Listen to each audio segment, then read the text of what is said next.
Just do it.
Okay.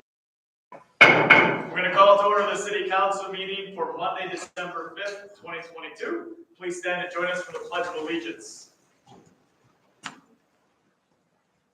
I pledge allegiance to the flag of the United States of America and to the republic for which it stands, one nation, under God, indivisible, with liberty and justice for all. We will now do a moment of silence in memory of former fire chief and former city council member Ken Swai.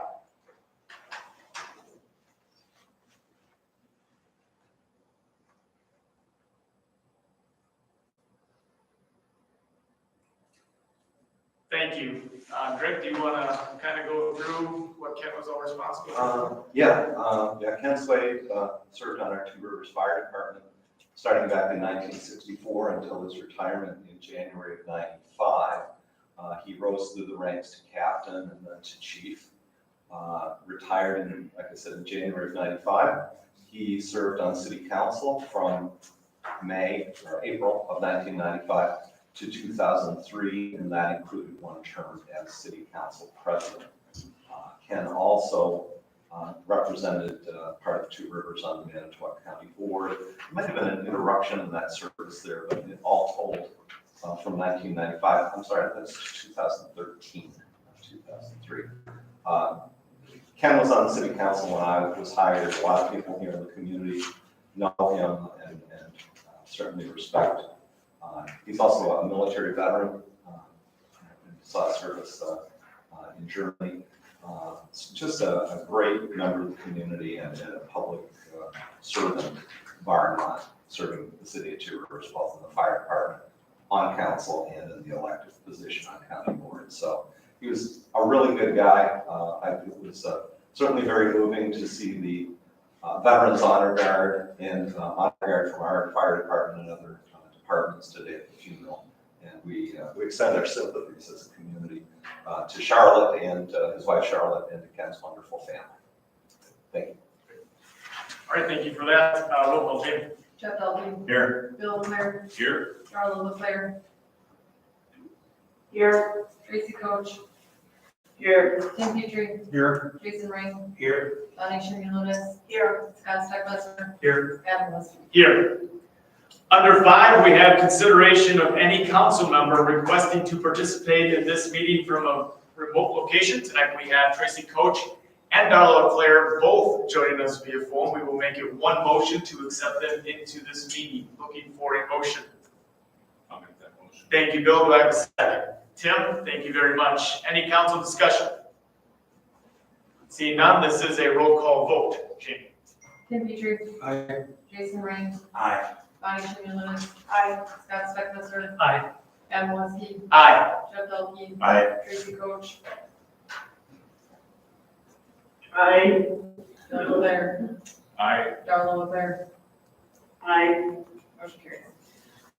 All right, we will skip number 6. There is no public hearing. And on to 7, which is input from the public. Anyone wishing to address the council on something that is on this agenda or something they'd like to see on a future agenda, please step up to the podium, my right or left.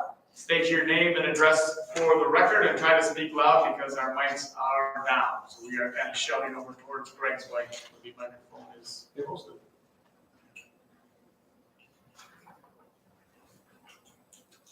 All right, nothing from input from the public.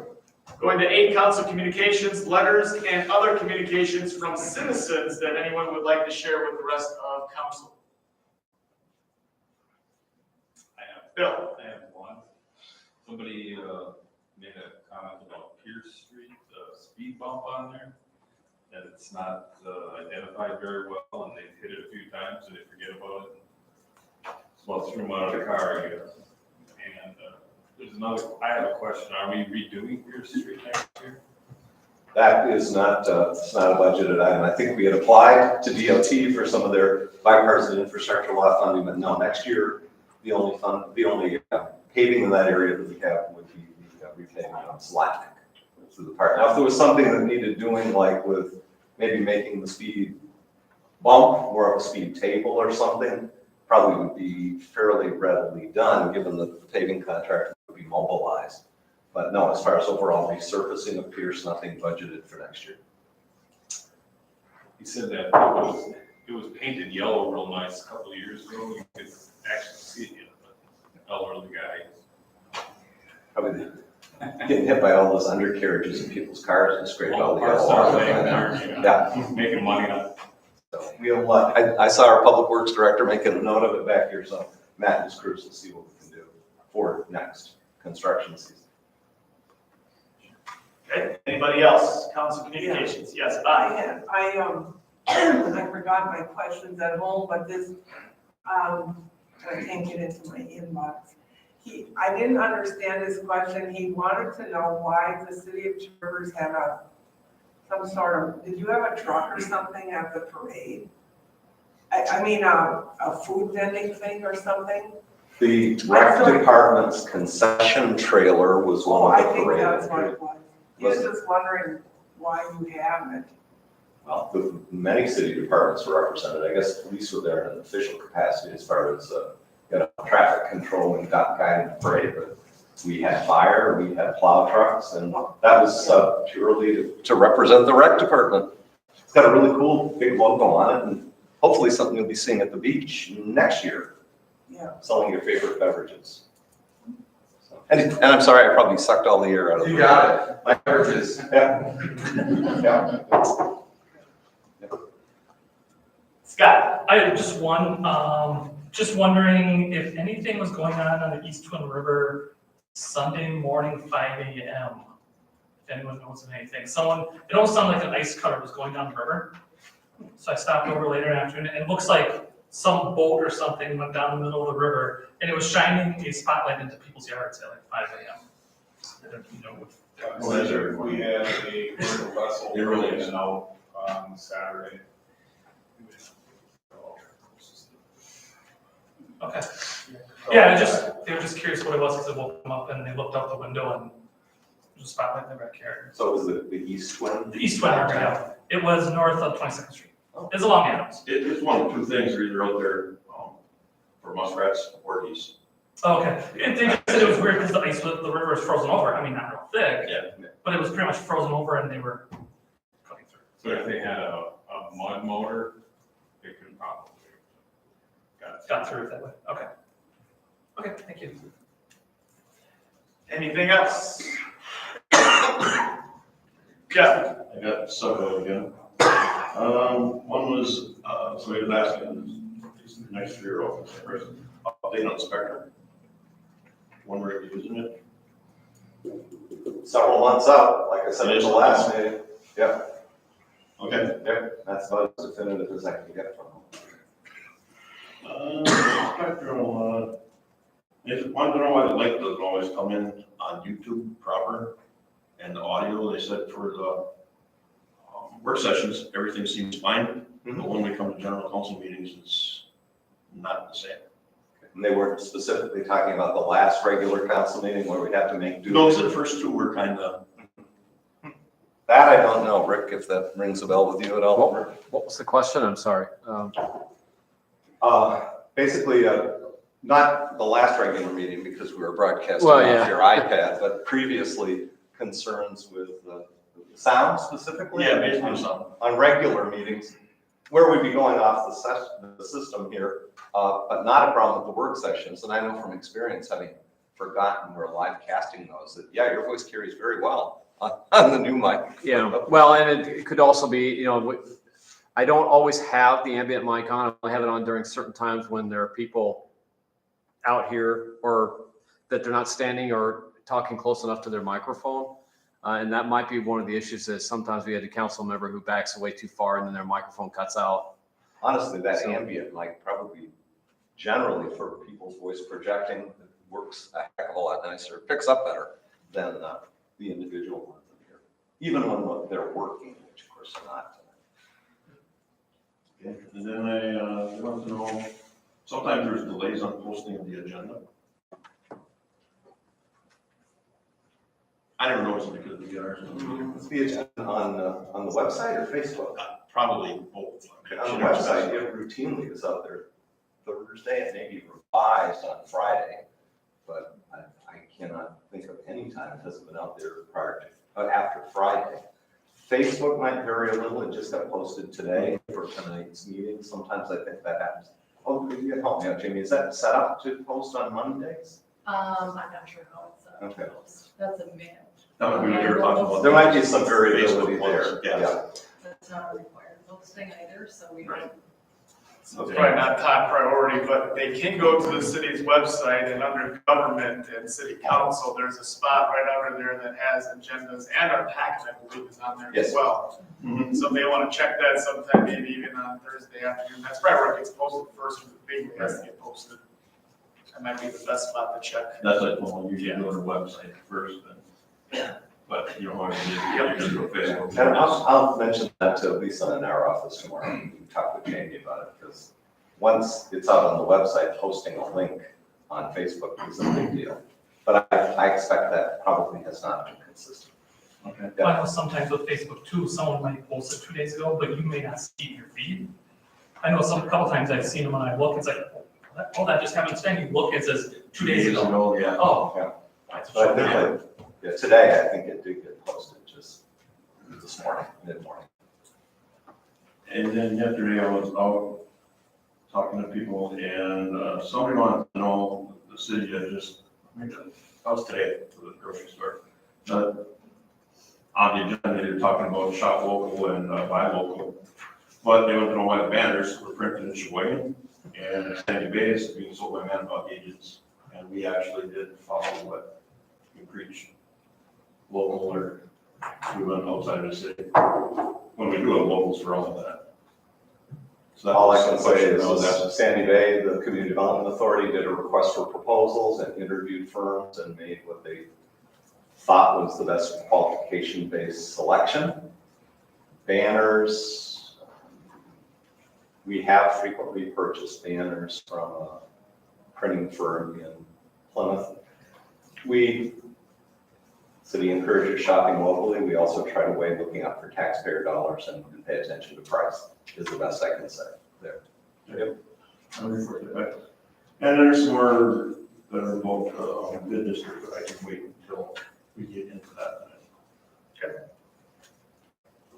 I got the same email everyone else got in regards to the bid district, so I don't have to go into it too much in depth, and we'll get into that, I guess, as we have that on our agenda.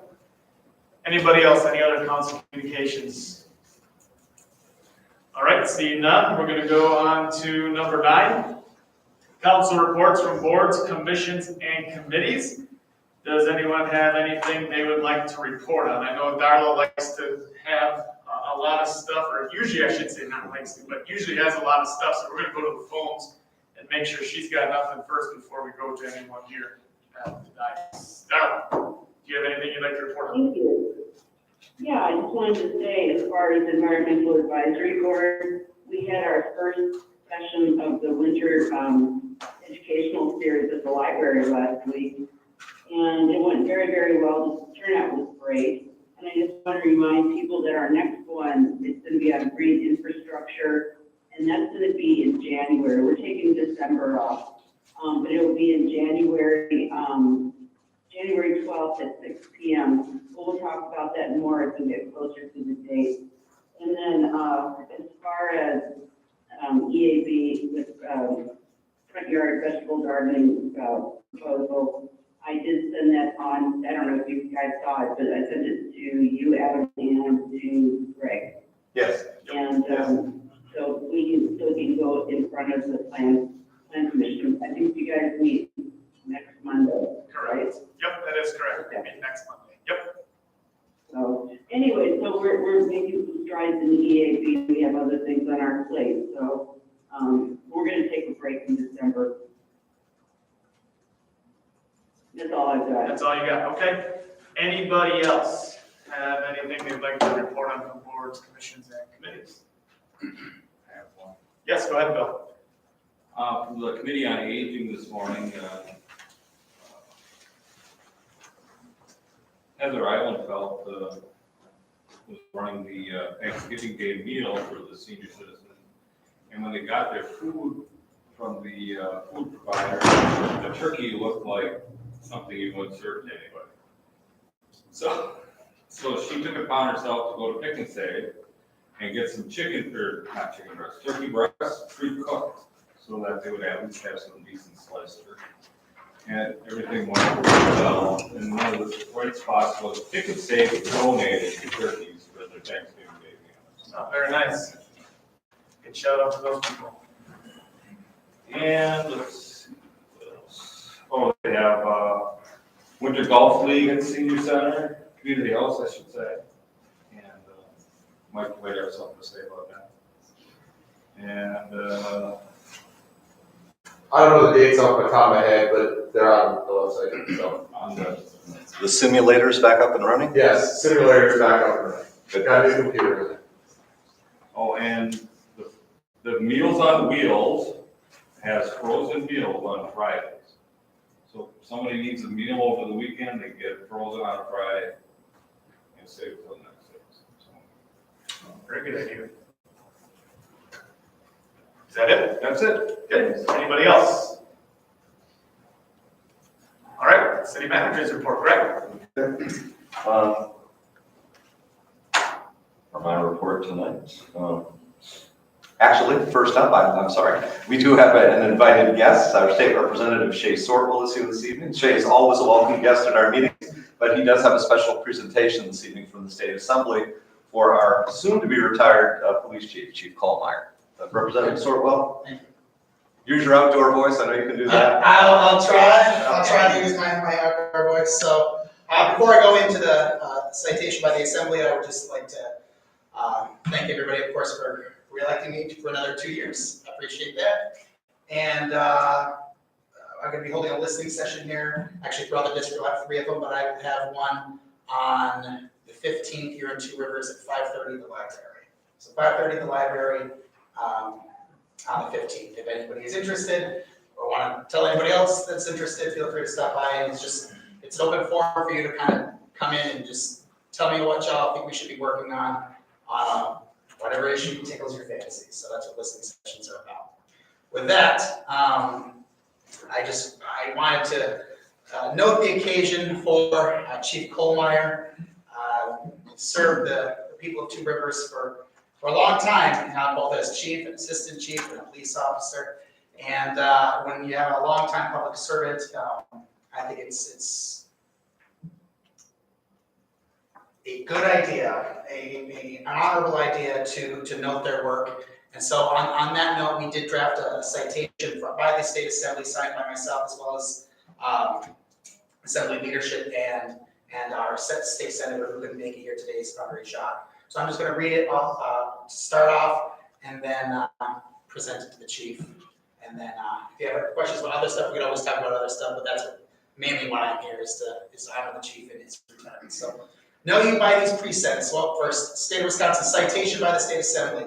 Know you by these precepts. Whereas after a long and successful career in police work, Brian Kohlmeyer, police chief of the city of Two Rivers, Wisconsin, retired, or will retire, on December 23rd, 2022. And whereas since 1991, Brian Kohlmeyer has served as a police officer, police administrative captain, and assistant chief of police, and as police chief, providing support for the citizens of Two Rivers and allegiance to his fellow officers. And whereas throughout his career with the city, Kohlmeyer has exemplified leadership, character, and commitment, honored as the Officer of the Year on multiple occasions, and participated in various local boards and committees, focused on achieving collaboration among partners in public safety. And whereas for many years as Assistant Chief of Police, Kohlmeyer attended university, obtaining his bachelor's degree in leadership and graduating summa cum laude from the University of Wisconsin-Green Bay, my alma mater, by the way. Now therefore, Representative Shay Sortwell, on behalf of the Wisconsin State Assembly, with the concurrence of Senator Andre Jacques under Assembly Rule 97, hereby congratulate Brian Kohlmeyer on his retirement and want to thank him for his dedicated service to our community. So, if you want to come on up here, Chief.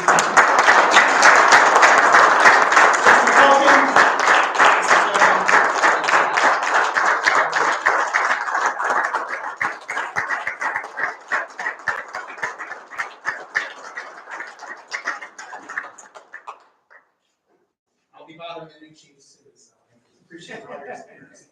All your hard work. Do I say anything? Yeah, I'll just say it, like a couple words, nothing too major. But, I guess first of all, it's been a lot of years. I've issued a lot of citations throughout the years, and I've never gotten one. That's my first citation, so thank you. You can't give me any more. Right. No more. I'm done now, the powers will be gone. But thank you very much, I appreciate it. And I think the most important thing out of this, and I think what this demonstrates is just kind of the support that we have, not only at the state level, but what I've appreciated throughout my 34 years in law enforcement, that's the support that we have from all of our citizens, community, and people in the state of Wisconsin. I think we're very fortunate here on how they feel about their law enforcement and their public safety, and so thank you very much. Thank you.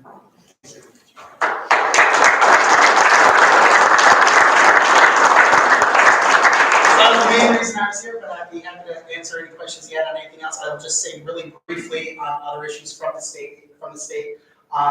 There has been a lot of discussions from the League of Municipalities, along with the Towns Association, and a number of other interested parties on shared revenue. So if you're not tracking that, there is a very, how should I say this? A significant effort underway that I think we may be looking seriously at going forward with on changing the way that we do shared revenue. So right now, shared revenue is done basically just from the general fund, and we fund it right now for the entire state at about, give or take, $900 million, so just under $1 billion. And we have to choose how much we're going to fund that every year, or every biennium rather. And we are looking at changing that so that instead it would be funded directly by the sales tax. And so we have right now a 5% sales tax in the state of Wisconsin. Some counties have a 0.5%, but the state gets 5%. We are looking to do one of those 5%, so not 1% of 5%, but 1% of all the sales tax, and instead putting that as the shared revenue funding instead. The immediate, and now take this into account that you may, and this is something I want to talk to the League of Municipalities about, because there is some discussion about changing the formula and how it's allocated. But the overall dollar amount increase that we see if we did that, and I think, like I said, I think there's a fairly strong effort underway to do that. It would be about 1.4 billion, so it's about a 40% increase overall. And once again, depending on if we change the formula at all, that may affect things. But just, that's one big thing at the state level that if you're not tracking it as city council members, please track that. As city manager, please track that. Beyond that, there's a lot of other stuff we're working on. I think there's a huge problem. We're honoring the chief tonight, but there's a huge problem right now in the criminal justice system overall in Wisconsin. I don't have time to go into right now, but we have some very serious problems with not having the funding we need in certain areas and certain policies we have in place that are crippling our criminal justice system to the point where, we can put more money into police officers, but we can't if we don't prosecute the crimes that police officers charge, well, it doesn't do us any good. And so it's creating a very big problem. I won't go into the details. If you want to hear more on that issue, it's huge, and I'd love to talk more. But on city council side, that's the big issue. If I might, on the shared revenue issue, and I know council members would echo this, especially as one of the major communities in your district, be pleased. A raise in support for local governments from the state, because shared revenue used to be about over 10% of GPR spending. It's under 5% now, and we're getting $200,000 less a year than we did 20 years ago, as we discussed at budget. That said, where I'm going, I think, on this. Two Rivers benefits quite a bit from the historic formula, which is about, to some extent, redistribution, or at least helping more communities that are tax-based for the Two Rivers, Manitowocks, Superiors, yes, Milwaukee, but others, Beloit, Janesville of the world. So with the we could use a rise too, because we value especially our protective services, and it's getting tighter and tighter every year. In part because of the revenue constraints for good public policy, I guess, that the legislature has put on local governments. But see if there can at least be some manner of hold harmless there. I think there's certainly going to be that. Another good part of it that I've heard in discussions is one idea of why they want to tighten the sales tax is then it's kind of set, and whatever 1% is coming in every cycle, it's set. We don't have to come back and say, okay, do we give them, whatever, 900-ish, million. Do we want to give them 950 this time, or 975, or $1 billion, or do we want to drop it to 800, whatever? We don't really have those discussions. It's kind of just baked in, where it's okay, you're simply getting 1% of the sales tax, whatever this 1% of the sales tax is, that's your amount. And, so take that into account what you get from it. You might not want to spend all of it every cycle, because, sales tax can fluctuate. Sometimes you have really good years, and sometimes you don't have as good years on sales tax. And so as you're doing your budget, you may want to account for that and say, okay, well, maybe we're only going to spend 90% of it, we're going to hold 10%, see what happens next time around, and then maybe we've got it. So just keep that in mind in your budget discussions too, is even if you get an increase, keep in mind the idea is to make it sales tax based, and there is fluctuation there. It's heartening to hear of interest, and we've heard some from Senator Jacques as well. I know I had that discussion with him, because you see it, it's getting tougher and tougher at the local level, and we're blessed with our our major local discretionary revenue sources, the ever popular property tax. We get it. Nobody likes property taxes, but that unfortunately is the legacy of funding local government of Wisconsin. So to the extent you can help, because if a pair of pants goes up $5, nobody has to vote on you paying the state more sales tax. That's 25 cents more. Yeah. Not quite like, or my income. That's quick math. Not quite like the property tax, where it's being held on artificially. So, thank you. I did have a nice conversation with Senator Jacques, I want to say a couple weeks ago, in regards to helping municipalities with the increasing costs of first responders, EMS, police, and so on and so forth. Obviously, we're always encouraged, and I know as a council, we see fit to make sure that we are fully staffed at the police and fire departments, because we value that a lot here. The problem becomes, how do we continue to pay for it? And as they need increased funds, obviously payroll, but even here, we're in our third set of body cams here that we pay for. Those costs keep going up, but our shared revenue back from the state isn't equaling what we need to pay these guys for their services. And like I said, we had a nice conversation, and he felt strongly about that as well, and about some of his colleagues did as well. And was going to contact your office, and maybe he did, maybe he didn't have that conversation with you or someone in your office, but I know he said he was going to reach out and hope to get something done as you guys get into budget season here in January. I think your biggest pieces that are going to be applicable directly to Two Rivers is going to be if we do that reform on the shared revenue, which I think there's a very good chance of in some form. And then obviously I'm fairly confident we'll have another increase on road aid. We typically do, and we have a fair amount of money left over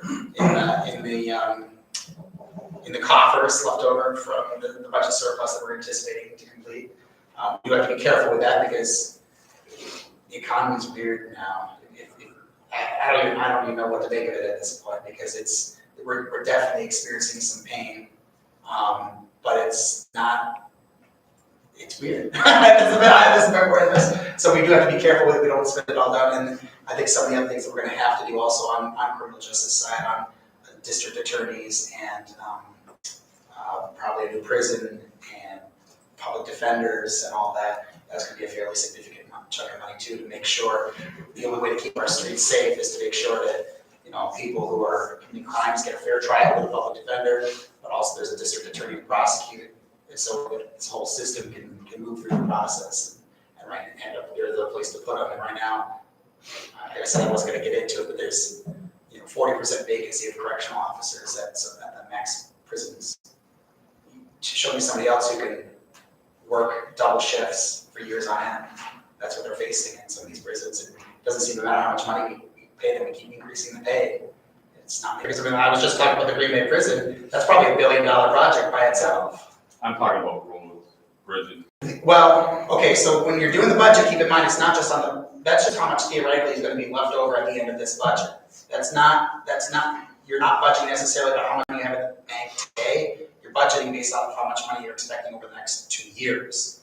So, I have not heard a strong dollar amount on that yet. I expect it's not going to be anything less than the increase last time, which was 10%. And I don't remember the dollar amount, I remember the percentage offhand. It was about a 10% increase overall. And then there was different funds that it happened in, but I would anticipate something similar. So what percentage would go towards roads and bridges, do you think? Of the 6 billion, Yeah. I don't know, because I don't remember how much the dollar amount increase was last time. I remember it was 10% overall. And I don't remember how much that was offhand. I can get that for you if you want. But as far as until we really start crunching the budget numbers, I hate to give you a specific number because I don't know. But, That's that surplus, is that inclusive of the transportation fund? A lot better job of segregating that money now. that would be the general fund. Okay. That's a $6 billion general fund, which also has a dollar amount in it. I don't recall, nor does it include the rainy day fund. So that's just general revenue that we could spend wherever we chose to spend it. Well, we have one other thing, I know we've talked about it in numerous council meetings, to weigh creating a TIF, foregoing, is it really necessary to forego the revenue years? But then there's a real kicker at the end when you retire the district. Let's say if the TIF created an increment that produces an extra $100,000 a year in taxes for all the entities. At least as far as the city's levy limit, only half of that, okay, TIF's retired, maybe we can use that money for police, fire, public works, parks. Only half of that lift, if you will, counts for net new construction under our levy limits. So it effectively means after foregoing revenue for all that time, in addition to that, you only get half the lift at the end. Now, I understand it's in the law in the interest of tax reduction, and I think Senator Struble is probably still the guru when it comes to. He's certainly the most opinionated. Yes, within your caucus, he seems to have a lot of sway on that, but honestly, it hurts, and it hurts a lot, because a lot of our new construction, and I know we have policy disagreements on council about this at times, but a lot of our new development ends up being incented by TIFs, and I'll sit here and argue a lot of it wouldn't happen without it. But then at the end of the day, only half of that growth in tax base can redound to the benefit of our operating budget. Okay. So that would be a real good one. It comes up, we throw it out there. Okay. Take a look at that. Yeah. That's Now, when we're deciding to do TIF, especially if it's a big dollar project. This council creation of new TIF districts and those commitments seriously anyway. But that provision just makes. Appropriately. Very much appropriate. Yeah, we're under 6% of our equal less value in TIFs, so we're less than half of the statutory limit. But that provision makes it especially tough to swallow. Yeah. Be happy to talk with your staff. Yeah. If they'd like to. We'll reach out to Zach. Absolutely. Okay, Zach's taxable, instant tax base. This council is a matter of, after due consideration and review by the joint review board, okay. New development, we're aiding it, we don't see any money for 20, 25 years. Holy crap, then when it's time to retire the district, only half of that lift counts. Okay. That's tough. All right. Once again, if you come up with questions or ideas, stop by the library on the 15th at 5:30. Well, and we'll let you in since get into the budget. Budgets. Thank you. Thank you. Okay, the balance of my city manager's report, wonderful shot. Everyone involved in the 2022 Hometown Christmas Parade. Not too often you're blessed with 50-degree or so weather at parade start, but beyond that, organizer for the parade up to last year. The parade is a celebration, Thanksgiving weekend trending in the right direction. So thank you to all, Winnie and Candy and the kids, but Scott will keep Jeff's grandson did it as well. Yeah. So, but you're welcome back next year, assuming you're reelected. And yeah, street sweeper came down the next day or Monday and picked up all the wrappers. But thanks to everybody. And the downtown looked wonderful. And don't forget, it was only 3 short years ago that folks in the community donated about $40,000 for those decorations up and down the street. So good stuff. Greg, can I give a shout out to 3 volunteers that I Sure. forgot to thank? Uh-huh. So Chow Chong, Jerry Brickner, and Rusty were my parade organizers and helped get things kicked off and go smoothly. So I know Rusty was tending to our section of the staging area. He didn't let anybody, didn't cut him any slack. No, Did a no, great job. good. Yeah, no, it was a wonderful. We don't have to deal with it yet. I won't look out the window, but just a reminder of that city ordinance requirement to clear snow from sidewalks within 24 hours after a snowfall. No, we're not out there with a stopwatch, but that's the general requirement in the city ordinance. And if snow and ice is not timely removed, the city manager or city engineer can cause it to be removed. And first go around, the city bills for the cost of removal. After that, I would note the highlighted language there for the second and any subsequent violations within any single winter, which we define as November 1 to April 30 in the ordinance. The owner of the property can be also subject to a forfeiture or fine of up to $150 plus court costs in addition to the cost of removal. That requirement, I dare say, is not in the city ordinance to make money. The intent there is compliance. And occasionally we do have situations with absentee property owners or folks that maybe something slipped up in making arrangements with a contractor where properties do get left, not just 25 hours after the snowstorm, but several days.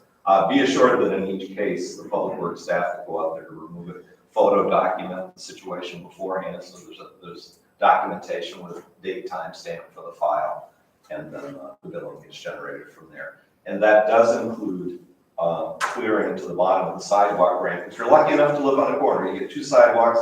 It's also expected, the ordinance requires that ramp all the way down to the gutter line. So it's one of those city things that we do enforce because we got a very walkable community.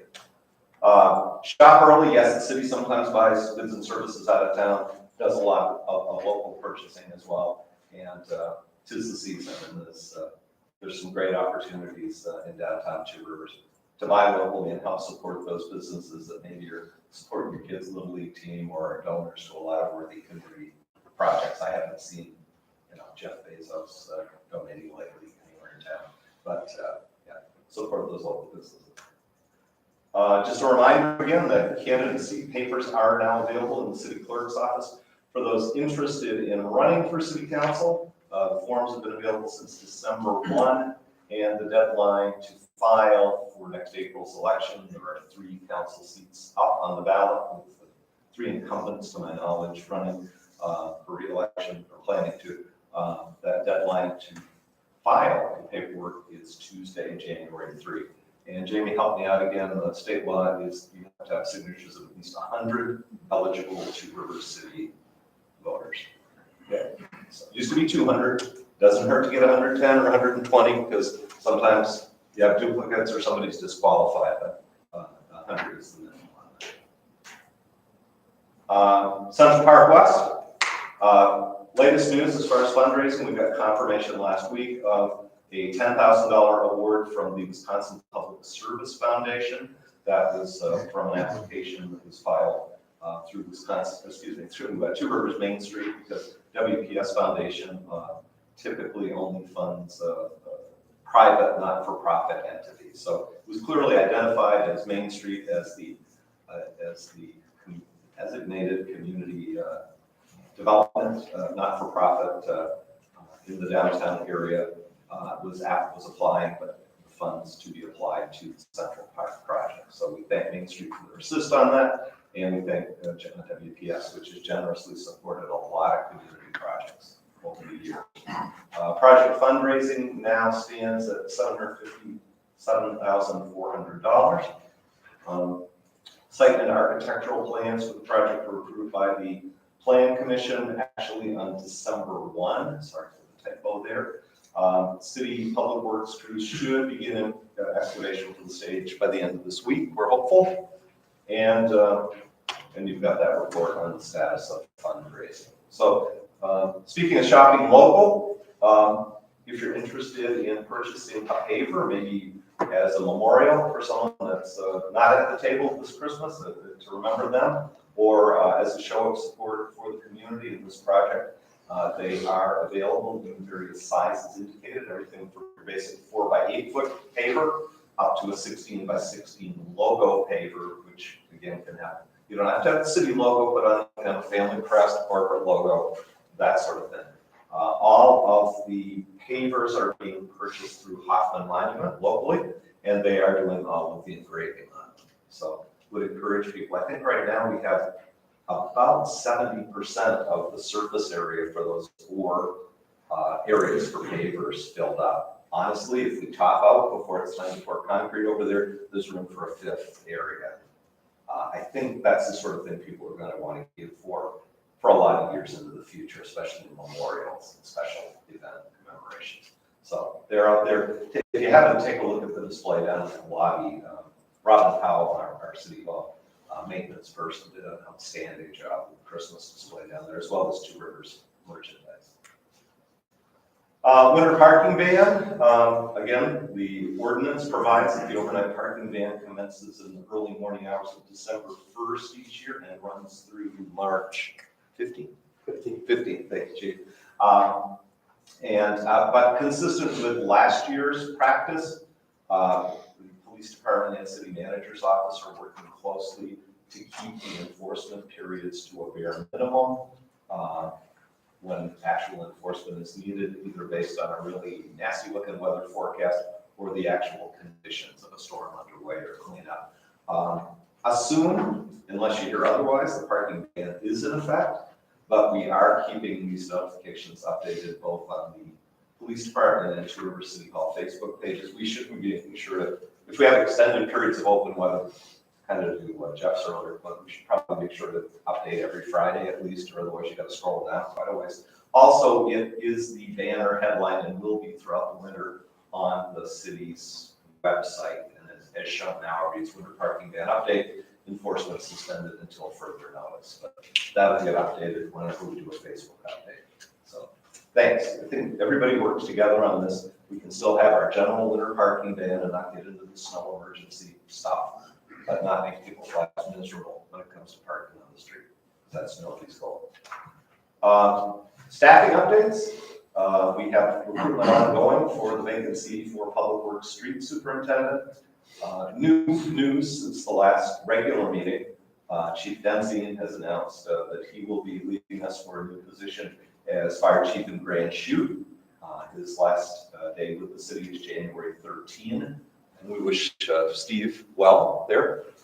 And likewise, the Police and Fire Commission will meet on Wednesday of this week, 4 p.m. to discuss both the recruitment strategy for selecting a new fire chief and designating an interim/acting chief. By statute, that's responsibility of the PFC. I'll certainly be meeting with them, as will Jamie, and provide every bit of staff support that they need. We want to get this project underway and both for internal and external applicants, certainly put forth our best foot as an outstanding fire EMS agency. We can throw some more flowers Chief Denzine's way, but I would like to certainly thank him for the considerable progress we've seen in the department under his leadership.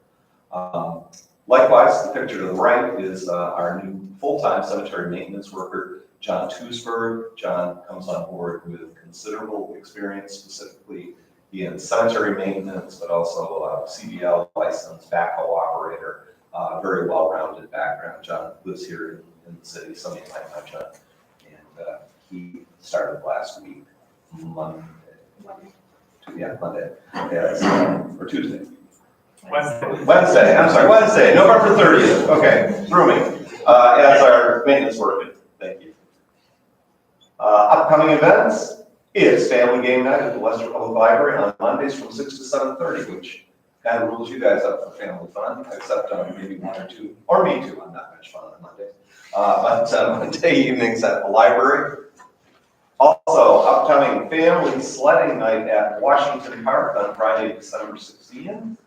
And in cooperation between our Two Rivers Parks and Rec Department and the Manitowoc Parks and Rec, city to city candy cane on Saturday, December 17th. I believe this is the second year for that event. So kudos to the Parks and Rec programming staff for bringing that. While we're on the subject of winter activities, and this isn't one that's ready to roll for like next week or something, but I don't know how many people, if anybody here or if anybody watching on TV has memories, but this is The only photo I've ever seen of the Walsh Field toboggan that was iced down each year, and from what I hear, you get a good start to carry into the outfield fence at Walsh. So, when Matt,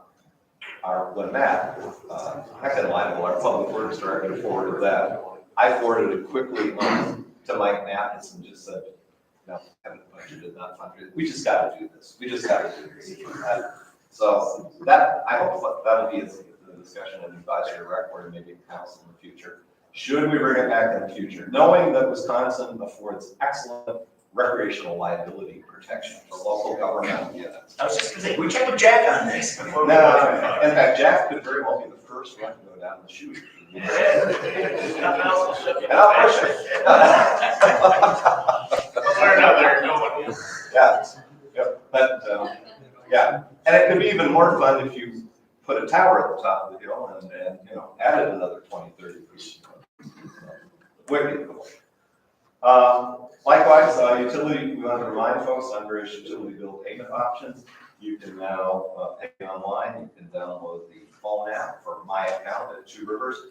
We do have a Dropbox out front. You can legally drop off your utility payments. Don't be stuck in ballots or things like that. In person, we still do it in person. You can mail it, and we still, Shoreline will no longer be accepting utility payments as of January 1, but you still do have the option to pay in person at Bank First and Fox Communities Credit Union at their Two Rivers offices.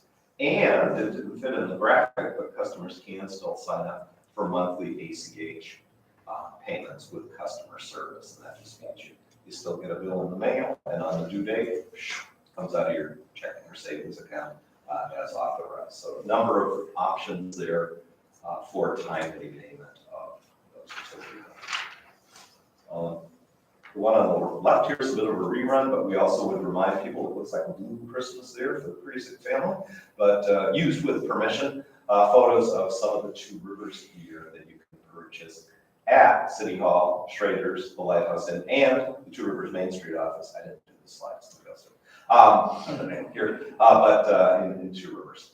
Some great stuff, great gifting, and we're seeing. Didn't bring it to show, didn't have it on here, but it's also a very nice Two Rivers Christmas ornament. It's kind of a time. So, for people that love TR, are lucky enough either to live here or have fond memories and are living somewhere else. Under the heading of other, we wanted to provide an update on room taxes. Room tax receipts for the first 10 months of the year total just over $253,800. We are running about 12% ahead of last year, which was a record year and a year that included the Ryder Cup at Whistling Straits, which filled local lodging and filled it up at some pretty good rates. So the strength of our local tourism economy as evidenced through room tax receipts, that just continues to look better all the time. We've got a slug of meetings this week and next. Just a reminder there, this week, Public Utilities on Tuesday night, Police and Fire Commission on Wednesday afternoon, Public Works Committee of Council Wednesday night, Room Tax Commission on December 8 at 10 a.m. It's Thursday, and next week, Plan Commission Monday, Library Board and Advisory Rec Board on Tuesday, and then Council Monday the 16th. And Darla, I see we don't have the Environmental Advisory Board. Is that this week too? It's good. It was supposed to be on December 20th, but I'm thinking that we might just go ahead and cancel and just wait until January. Okay. If something comes up, then we can go ahead and just communicate it through email. Very good. Glad we didn't list it after all then, but likely to be canceled. But the work of our various boards and committees of council and with many citizen volunteers continues on. Do we have a 19th? Oh, yeah, right. Thank you. Do we have a time change on Plan Commission? Oh dear, I'm sorry. Plan Just Commission. a typo, just curious. Plan Commission should be 5:30. Okay, making sure we can change, okay. Yeah, sorry about that. Yep. Just a reminder, one more time, donations as well as papers continue to be accepted, papers, purchases, or donations for Central Park West. And that's my report for today. Thank you. All right, Thank you very much. Another great Jeff Dawson photo on the tail end of the presentation.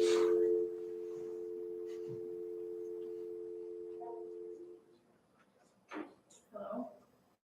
Hello? All right, I don't think we can hear Darla. Just a second. Oh, For joining. Are you over there? I am. Darla, is Darla there? That would be.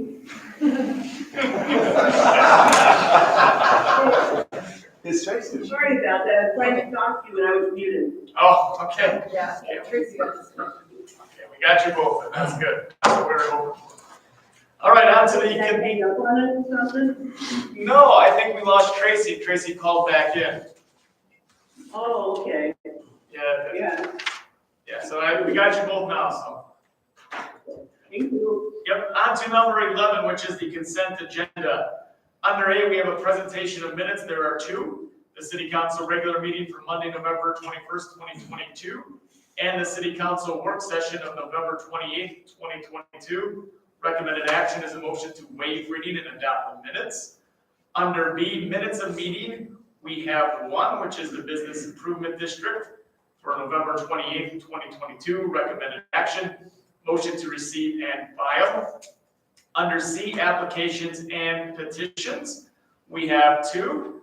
We have an application for a new combination Class B beer / Class B liquor license application for the period of December 5th, 2022 to June 30th, 2023 for Cool City Brewing LLC, 1718 West Park Street, Barry Cron agent, DBA Cool City Brewing Company. We also have an application for beer garden permit for the period of December 5th, 2022 to June 30th, 2023 for Cool City Brewing LLC, 1718 West Park Street, Barry Cron agent, doing business as Cool City Brewing Company. The recommended action is a motion to approve the applications and authorize issuance of the licenses. And under D, summary of verified bills for the month of November for $1,469,914.19. Motion to receive and file. The recommended action for the whole consent agenda is a motion to approve the consent agenda with the various actions recommended. Looking for a motion on the consent agenda. Jason Ring, thank you. Second by Scott. Council discussion. Seeing none, this is a all in favor, so all in favor indicate by saying aye. Aye. Anyone opposed? I'll abstain. Okay, okay, so that should be 8-0 with that, Jeff abstaining. All right, thank you very much. Going on to number 12, city council formal items. We've got several of those. Under A, we have a resolution adopting the general fund budget for the fiscal year ending December 31st, 2023. The recommended action is a motion to waive reading and adopt the resolution as recommended by the city manager and the Personnel and Finance Committee. Thank you, Bill. Do I have a second? Second by Scott. Council discussion. Yes, Jeff. I'll say once again, like I had last time, that's one of these things where Greg had said it himself, the city is basically a business, so we should have tried to cut some costs there. And I know Tracy said last week that we shouldn't be running the city like a business, but like Greg said, in essence it is. I would just note respectfully, as I've noted before, the general fund budget, which is 85% personnel costs and funds fully the cost of operating our police department, fire and EMS, inspections, parks and rec, public works, and the administrative departments that are annoying but necessary, like city manager, legal, assessing, finance, the annoying parts of the job. It's over 85% people costs. It is up 2.7. Yeah, sorry. It's up 2.9% over last year. We have significantly increased the deductibles applicable to our health insurance program premium was gonna go up by 19% if we stayed status quo with our current carrier. It's up 7.2%. So I would characterize that as a cut, even if it doesn't mean we're laying people off or pink slipping them. We've got a city workforce that today is about 118 full-time employees. This is ancient history. We go back about 20 years, we were at 140. And other than fees, a modest tax increase, which actually mostly isn't for general fund, only 19,000 is for general fund, most is for debt service, to me is akin to a private business increasing prices.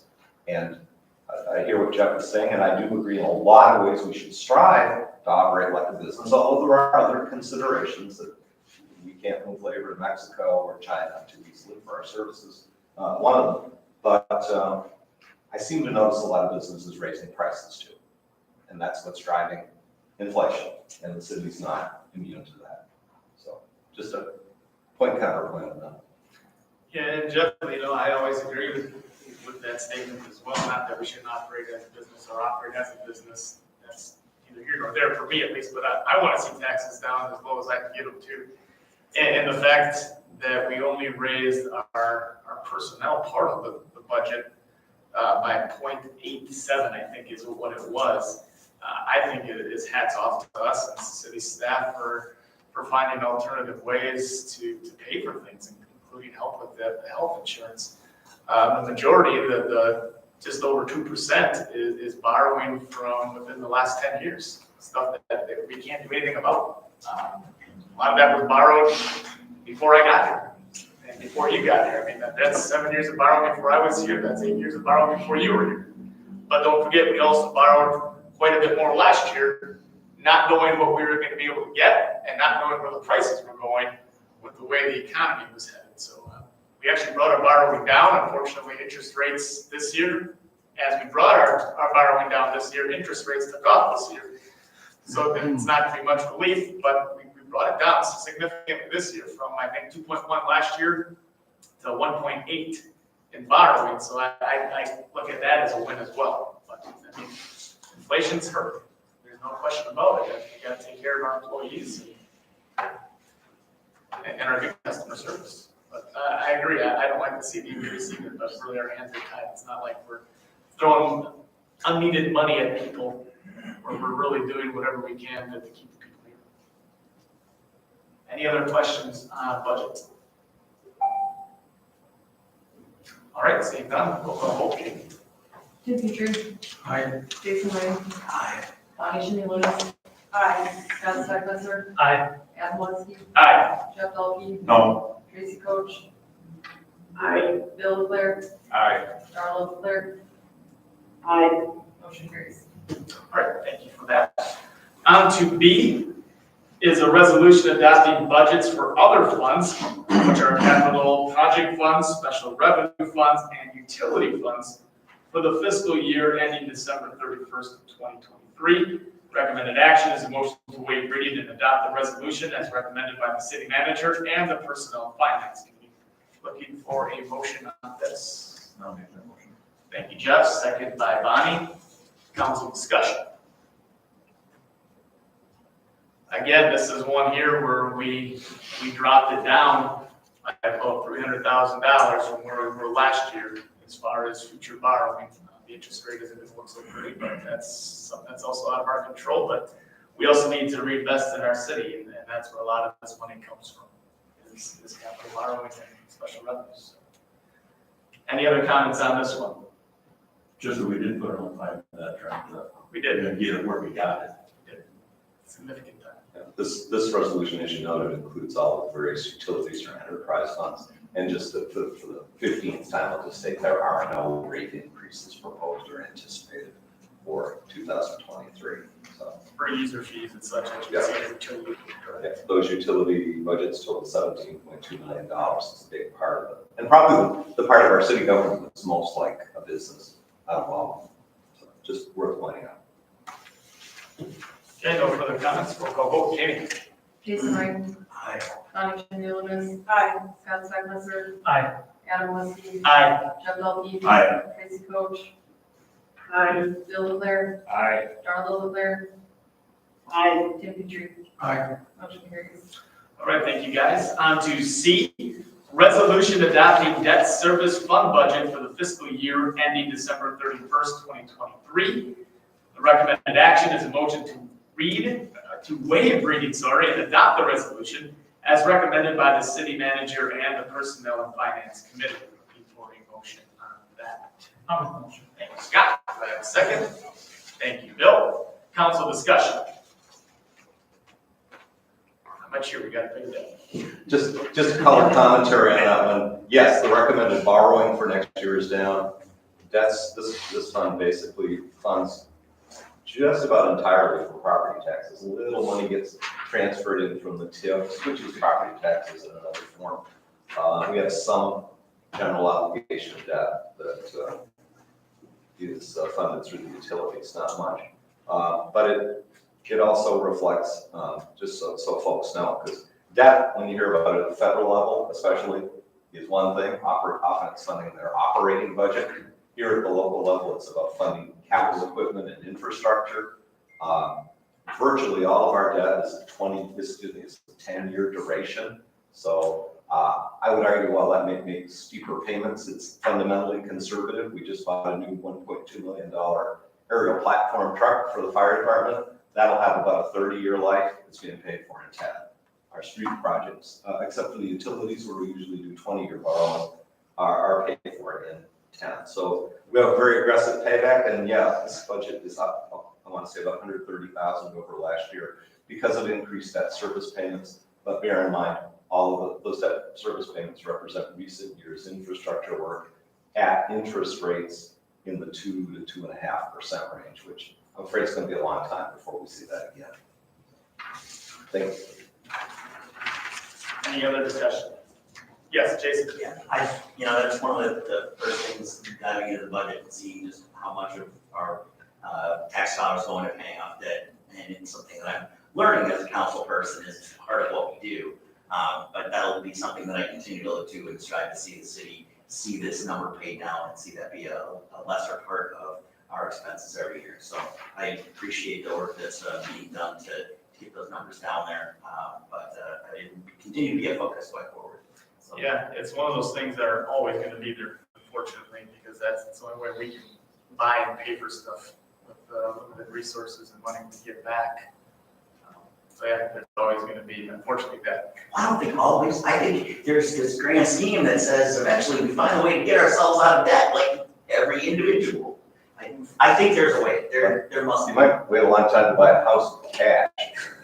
So Well, maybe some. you know what? I'm living in Two Rivers. I think I could swing a house with cash in Two Rivers. It's not a mansion on the lake, but They just don't price fire trucks and new streets based on Two Rivers. just saying. I like your thinking. It's my dream. I'm telling you, it may not be I like your thinking. able to happen tomorrow. I just quote a person. Let's put. Well, hey, invite me on finance next year, and maybe I can have some help. All right, any other discussion? Thank you, Jason. Seeing none, Jamie, roll call, please. Bonnie Shields. Aye. Scott Stephenson. Aye. Adam Lewski. Aye. Jeff Dolke. Aye. Tracy Coach. Aye. Bill Claire. Aye. Darrell Claire. Aye. Tim Petrie. Aye. Jason Ring. Aye. Motion carries. All right, on to D, resolution adopting the tax levy for the fiscal year ending December 31st, 2023. Recommended action is a motion to waive reading and adopt the resolution as recommended by the city manager and the Personnel and Finance Committee. Before we look for a motion, can you just reiterate what that tax levy is, please? Sure. Again, understand the city council's real authority tonight is over the first three lines of numbers you see in the resolution. The tax levy and the resulting rate in support of the city general fund, the tax levy, which is dollar amount, and the resulting rate expressed as dollars per thousand for the debt service fund that we just talked about, and the tax levy and resulting tax rate in support of the Leicester Public Library. Council doesn't vote on the library budget per se, but does have authority over setting the amount of property tax support for the library. We list, Dave Bush, when he puts this together, lists the rate that applies in the Two Rivers School District and the Manitowoc District, because they should go below. We have just a little bit of property in the city that lies within the Manitowoc School District. And course, the bulk of it's in the Two Rivers School District. So you see there the levies applicable to the city and the resulting rates for the TR schools, a little bit of Manitowoc schools, Lakeshore Technical College, and Manitowoc County. Grand total for folks in Two Rivers, in the Two Rivers School District, $27.11.2 cents, 27.112 per thousand of assessed value. So that's the applicable rate. We don't have a comparison to last year, but I think Dave Bush shared with council, in the last work session, we shared that based on the tax levies and rates adopted by the different taxing entities, for a $100,000 house, property tax bill would go up less than $1 for next year. Two Rivers School District, although there's an increase coming after the voter approval of the referendum, that the rate actually drops in 2023, offsetting increases by the city, the county, and LTC. However, the bottom line on that tax bill for a $100,000 house is going to be up somewhere in the $50 to $60 range based on reductions in the so-called below-the-line credits that are a function of our state government. The so-called first dollar credit, which Dave can come up and explain to you because I can't, and the lottery credit both dropped. But bear in mind, last year's lottery credit was a record high. I don't know, people were in COVID and scratching off and buying a lot of tickets. This year it's down. So if your property tax bill in Two Rivers, if most goes up, and it will, most of that is going to be attributable this year to those state-driven below-the-line credits. If those below the line credits stay the same as they did last year, you'd almost see a net zero increase in your property taxes. Yep. Unfortunately, the lottery tax credit is down, the first dollar tax credit is down. Again, if they stayed the same, you could almost see a 0% increase in your taxes from last year, but it's less state revenue coming in our way from the lottery and the first dollar tax credit. So That is correct, right, Dave? Correct. Thank you. So we'll wait and see what great things our state legislature and governor have in mind for that surplus and how some of it gets back into the pockets of taxpayers and hopefully to help fund local services like the great Representative Sorrell said. All right, so we will take a motion on the tax levy. Bonnie, thank you very much. I saw Scott's hand right after that. Council discussion. So that's Bonnie, then Scott. Seeing no discussion, roll call, James, please. Scott Stephenson. Aye. Adam Leslie. Aye. Jeff Dolke. Aye. Tracy Coach. Aye. Bill Blair. Aye. Darrell Blair. Aye. Kim Petrie. Aye. Jason Rand. Aye. Bonnie Shinnick. Aye. Motion carries. Okay, we are now on to E, which is a resolution approving the Business Improvement District levy and assessment rate for 2023 in support of Two Rivers Main Street 2023 budget and work plan. The recommended action is a motion to waive reading and adopt the resolution consistent with the budget and work plan adopted by the Main Street Board as recommended by the Business Improvement District Board. And we got a couple people that, I know Jason doesn't want to be a part of this portion of it pretty much at all, and he will not vote on this, given his director of Main Street. And I also believe Darla wants to not vote, but I think she will remain in discussion. Do I have that correct, or am I incorrect? She can't participate in discussion. She can't participate in discussion. The attorneys advise that 12 should recuse themselves. One, based on employment relationship with the entity that's ultimately funded through the bid. That means Jason Darla sits on the board of directors for Main Street as the designated city council rep. But in that capacity, this is a matter that pertains to the city at least facilitating neither of its revenue for that other entity. Jack can explain it better. That's my expectation. I think the statute prohibits a local public official who's a director of any organization from participating in voting on a measure which would result in substantial financial benefit to the company for which they're director. So that is my recommendation. And I knew this day was coming. When I ran for city council, I had no idea that I would ever be, a position would be available or I would have the opportunity to take the role as as director. So after talking to a lot of people, I remain on council, and I would recuse myself in this situation. So I will do that, and I will step out of the room so that I'm not a participant in any way. If somebody wants to just come and Maybe grab me. Assistant Chief Minor will come grab you when Okay. when we're done. Would that be all right? Yep. Thank you. By the way, AC Minor to the rescue.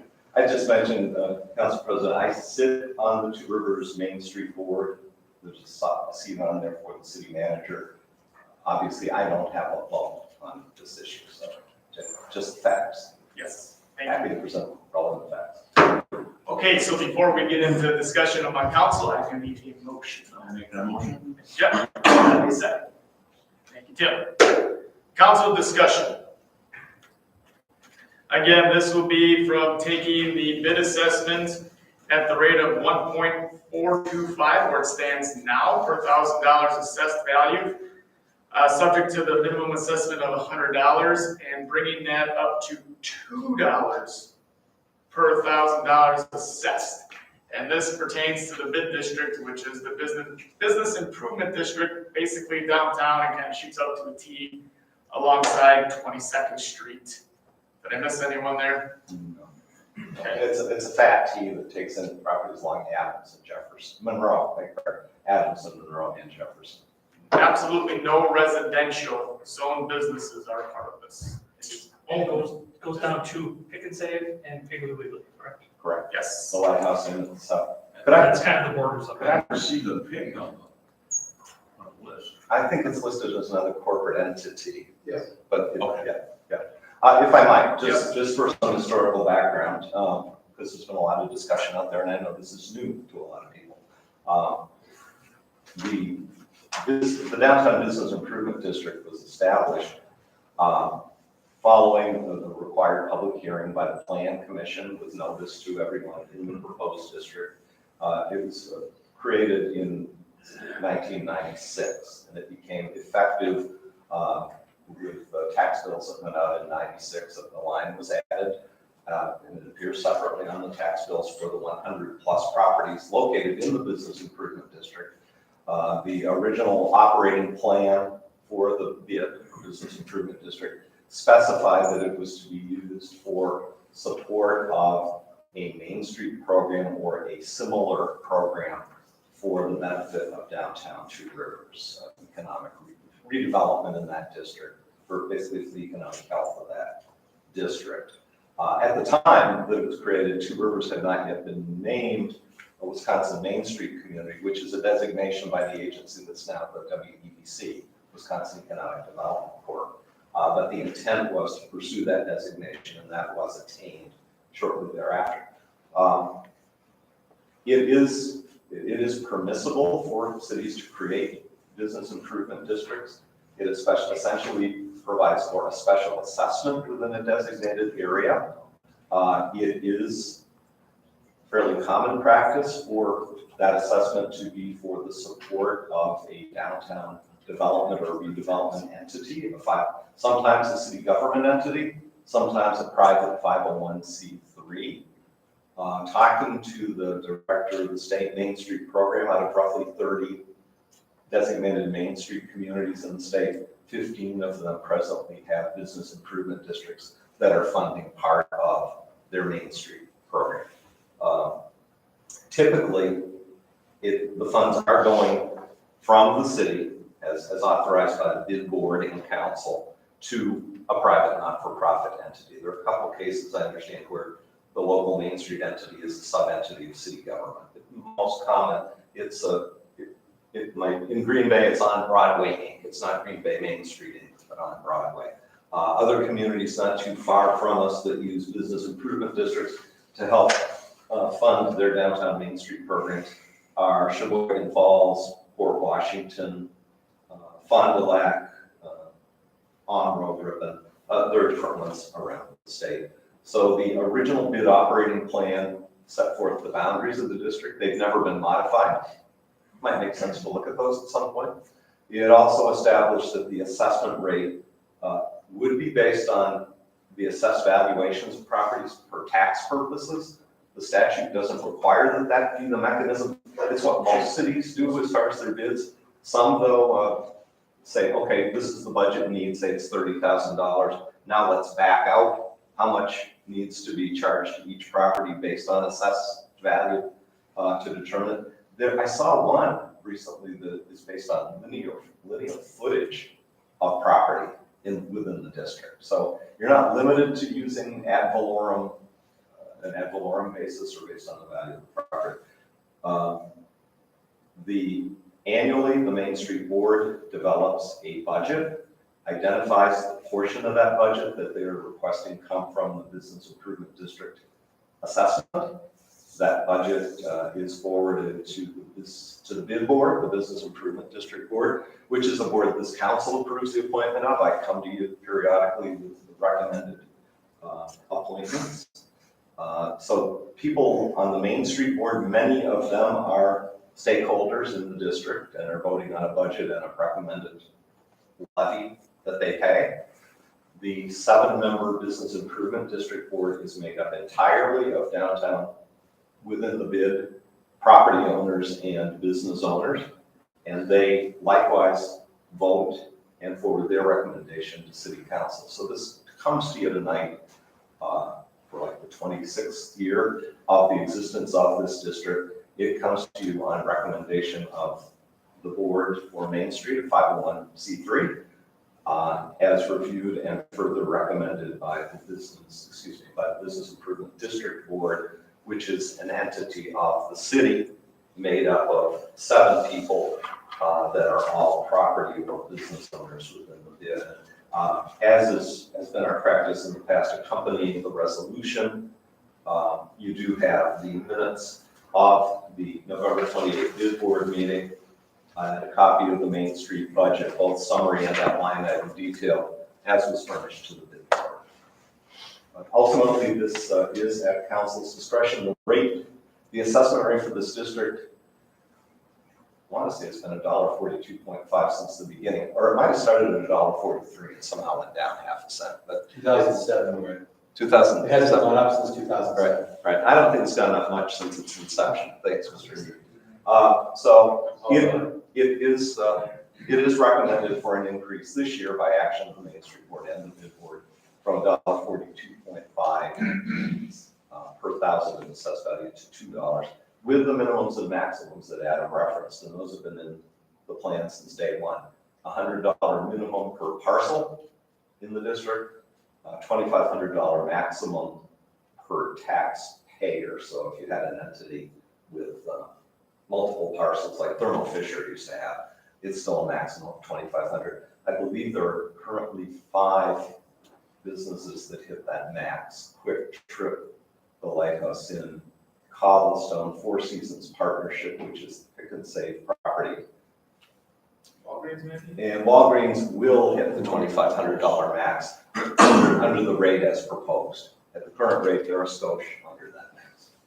So that's all I have. I didn't provide, but we do have a listing of the properties in the district and how the levy shakes out on those properties. We do have Mark Moore here from Medicine Chuck. He's one of the 7 members of the bid board, and Kurt Andrews is one of the non-city business folks on the Main Street Board. Okay, council discussion. Thank you for the background. Thank you. Yes, Donnie. Well, and everybody knows we've been getting a letter from Nathan Klein, and I think he has some good points. You know, there's a little bit over 100 entities paying to improve Main Street in a city of 11,000 people. It just, I don't know, to put all of that on those people seems pretty unfair.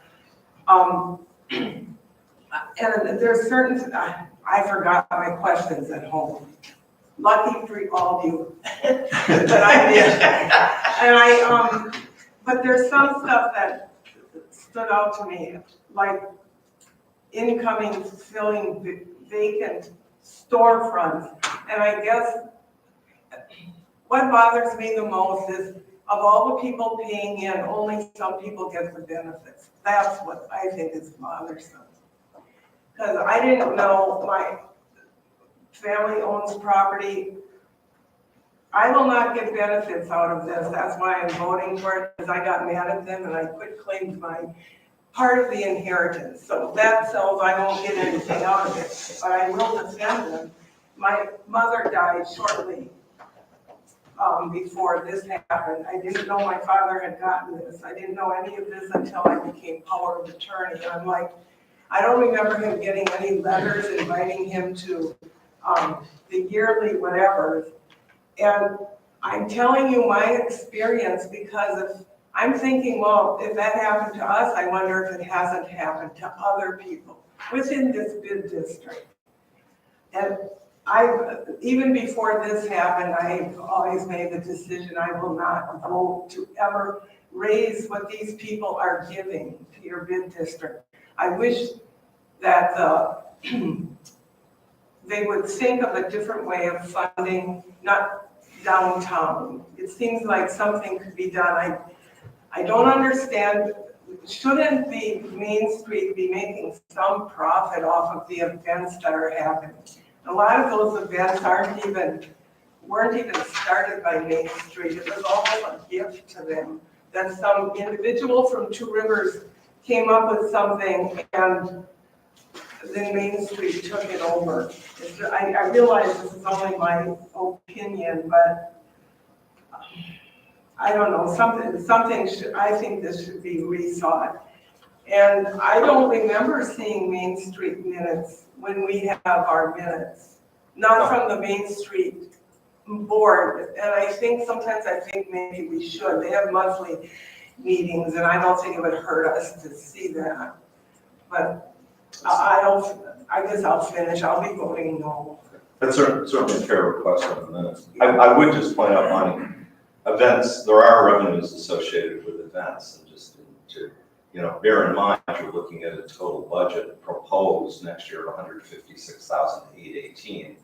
The bid revenue is a little under 40,000, so it's in the neighborhood of 25% of funding the total expenses. So Main Street could not sustain much more than 25% of its annual budget based on the bid levy alone. I'm not taking issue with anything you said, but, and special events can either be viewed as a gift, or the organization that started it no longer has the capacity to carry it forward, like Ethnic Festival. And I don't know hopefully it's a gift if Main Street makes money on it. On the other hand, it was handed off by the Two Rivers Historical Society, which at that point in time couldn't do it anymore. It's a gift that keeps on giving. Well, they used to have a booth where they sold, Main Street did, and that kind of went away. I mean, because I volunteered to work for it. You were on the board. I say you were on the Main Street board for a year or two. But I was trying to figure out this. I mean, the part of it that I wanted to be on it is because I wanted to understand this bid district. I mean, that's partly why I went on to the Main Street board committee, because I wanted to understand it better. And I just, the bid district I don't know if it was a sensible thing. I mean, like, okay, this is my understanding. Pick and Save is in it, but the guy across the street is not. And I was told that once you're in the bid and once this was all settled, you couldn't get out of it. This is just what I was told. I don't know for sure. The boundaries could be amended. They haven't. That's something that's a fair observation. It does. One thing I left out in history, if you remember, it was originally a petition signed by, I forget the number, but a goodly number of the downtown property owners asked in the district, as proposed, asking the city create it. So that's how it starts. A party could ask to be amended out of the district. We've never had a formal request like that. There is also a provision in the statute, and Jack helped me out. If there's a petition, then the council can terminate a bid district at its discretion. I'm not here to recommend that, we can't. Or property owners, if property owners petition for getting rid of the district, there's a threshold. I want to say it's at least 50% of Equal to more equal to more than 50% of the valuation of all property assessed under the operating plan. Okay, so it's not counting those of property owners, but representing over 50% of the valuation. So there are mechanisms there, including obviously lobbying council here, if you're so inclined. So basically, that being said, then, if all you need to have is pick a save be in, pick a legally be in, cobblestone be in, and you can have all the rest of them vote that they don't want it anymore, they want to opt out of it and they can't. No, that would be to end the bid district. Yeah. And I don't know the exact finances, if it's just those 5 or not, but yes, I mean, you can either just lobby those to get out of, to end it, or if they say no, then yeah, it would be. What would it take then, Jack, to amend it that you could opt out? Probably the same thing. I thought Greg said there was a mechanism where you could officially petition the city if your business. But you could seek to have it amended to take your property out. I thought I was understanding Jeff to say, basically, I'm in the district, but whether I have to pay the assessment or not is up to me. Kind of like a free will offering. Right. I don't see the statute addressing the procedure for an amendment unless it's part of the annual review and submission of the operating plan,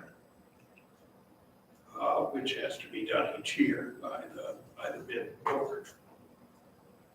Because I know when it was created, notice had to go to all property owners within the proposed district, and they had 30 days to petition to stop it. I think then there's a 40% value threshold.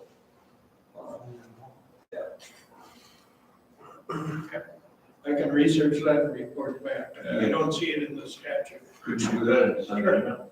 Thanks. I had enough people that were asking me about it. Another one.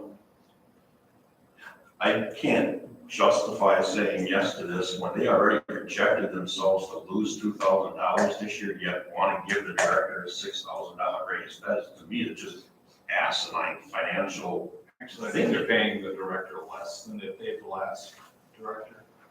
I think he's getting paid one. According to the budget, I think it would be a $6,000. I don't think so. Again, we have one board member here that might be. Can I answer your questions? Yeah, you can come up and answer those questions. The number why it's a little higher is because the former director was making more, this director is making less, and he hasn't started the whole year. So the budget is flat for this director. The reason I'm gonna answer what Bonnie said as well, $40,000, Greg is right, it's all we're getting from the district. And every board member who owns businesses here is saying, we haven't asked to pay more than what we've been paid in 2007. So we're all willing to pay more to make sure we have events, we have things for the community going on downtown. The bid board said the same thing. So if you got the people who are willing to pay it, the majority are willing to pay it, I don't understand why I would accept that increase. We haven't had one since 2007. And inflation this year is running 8.7%. So think about all the additional costs. That's why the number is really light as far as our budget. We're really skinny right now because things are going up. And we're asking for more people to sponsor things. We're asking for how do we do less with more, and it's becoming very difficult. So our only turn was kind of like you guys with the budget, is how do we raise what our contribution are as business owners. And some of us have multiple businesses. So we're willing to open our wallets and pay more to get at least that 40,000 covered. So now we'll go after the other $100,000 in our budget from sponsorships, selling alcohol, selling merchandise, doing what we need to do to cover the rest, because all this goes towards helping improve the downtown business district, which is helping drive people here, helping room tax, helping getting businesses healthier. So that's what this whole thing's about. We're talking about a small amount of money we're looking at raising. So on behalf of business owners, we're telling you, we're willing to pay more. And they all are on the board. Now, would I like to hold it flat for another 25 years or 15 years? You bet I would. Would I love not to have to be in this position? Yes, we all would. But it's what we have to do. People that want to pay more just donate some to it? They Instead of can. us having to regulate and tell everyone they have to? No one's paid for us since 2007, so if we went up 1% since 2007. But you said everybody wants to. Wow. They can, can't they? Yeah, the board, I've heard it, right, we'll go back. There are probably 7 of the members on the butter on the board, probably want to benefit the most, so of course you're gonna say, yeah. No, I think the city benefits the most, Jeff, not just the people who are on the board. The city benefits the most. Because look at what it's doing, look at your 12% increase in room tax, look at what we're doing to help increase the economic development. Look what's happening with the new Fast Taco coming in, look what's happening with the new pizza place coming in. Look what's happening, places, if you got excitement going on in downtown, it's gonna continue to create because there's opportunities, which will increase taxes, which will take less of a burden on the city council have to raise taxes. There's a lot more people here. Yes. No, last week we said, we kind of went over, and Darrell said that everybody in this benefits, no, they do not. Because you have vacant lots, you have businesses that aren't even there anymore. Empty businesses that are never gonna open again, they don't benefit, they don't, and they're not going to. So that the blanket, that statement was wrong in itself. Because there's truly only a handful of businesses that come in there and are gonna actually benefit from any of this money. And that's just the way it is. That's like when you go to Green Bay and they say, well, they make X dollars on a per packer game. That's generated revenue. That is a grossly inflated number that nobody can track. It's a very untrackable number. I don't think you can track any growth numbers, really, accurately. You can estimate. And the estimates are always high. I think it's fair to say that we do benefit from it, though. I think it'd be hard pressed for anyone up here to say that what Main Street does has no economic impact to the city of Two Rivers. I think that would just be a far-fetched. Right, but to Bonnie's point, not everybody in there benefits. So you are carrying somebody else. Well, I mean, I think to a point, I think at some point somebody benefits. I think almost all of them will benefit. I mean, if you get the people in here from the car show, from Ethnic Fest, you can't tell me that with the thousands of people that are in here, they don't see something within our community that maybe they don't necessarily shop to that weekend because they're in the car show, but they don't come back and shop at another business maybe later on in the year. I think the draw that it brings in to Two Rivers reflects other times that these people come here on vacation. They may come here for the car show, see something else, and come back yet again. But back to my point, everybody contributing is gaining. He means the empty lots and the closed places that are still paying the tax, that there's nothing there. That's. Right, yes. And then I think they're doing a good job of creating storefronts though as well. I mean, you got the bank across the street. Here you got Family Video, the former Family Video that's increased with US Cellular, that's increased now with tobacco. You have the gas station down the road. You had Chow, who was gonna move out, that has since gained a game room in there. So that there are, although it may not be huge, it is something. There's a possibility of a cheese. I don't know if that's coming downtown or not, but I did see that in the minutes from Jason. That there's a. Was that today's update? That was today's update. And I don't, he didn't, I guess necessarily say it was gonna be specifically right downtown, but it sounded like it was gonna be somewhere in that district. So I mean, there are improvements coming. And yeah, I mean, is everyone gonna benefit from everything? No. We pay taxes to the police and fire. Does everyone have to tap into them every year? No. I'm sure as hell glad I don't have to tap into them every year, but they're there if I need them. And I'm happy to have them. Main Street is kind of like that same thing. Do you need them every year? Maybe not. But if you need the resource for help in getting a grant, there's a bunch of resources. I didn't mark them down, but there's a bunch of resources and clinics and other stuff that they go to that you could possibly, if you made the effort, that you could possibly gain something from. I think our whole downtown gains from the Beauty of Flowers every year. I think our whole downtown gains from the Christmas parade. I mean, I see the businesses down here and they may not shop, they may not necessarily go to the hardware store after, they may not go grocery shopping right after.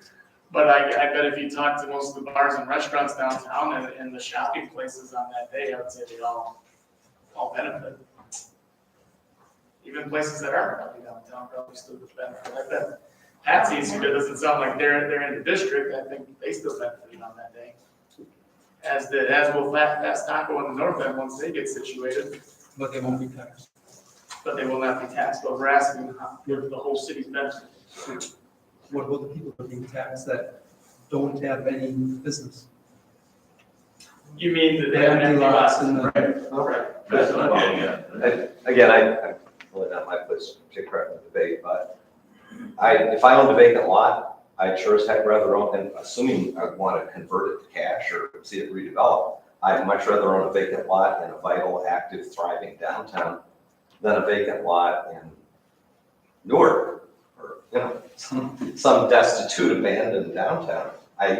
So part of it comes down, folks, is there some element, sometimes it's a dirty word anymore, about contributing to the common and greater good of the district or the community. I could be a snowbird that says, I don't care about your snow plowing budget. I'll come back in the spring. It is different. It is at the council's discretion, but it does come down to that, does a rising tide lift all of those? It looks like Marv Moore is up at the podium. I will grant permission for him to speak. Yeah, so I'm here representing the bid board, so the 7 of us that convened and was approached by Main Street to decide whether, what rate would be appropriate. And for the first time, we did decide, and since whatever it was, that we decided it was appropriate to increase that from the 1.425 to the 2.0. We're fans of Main Street.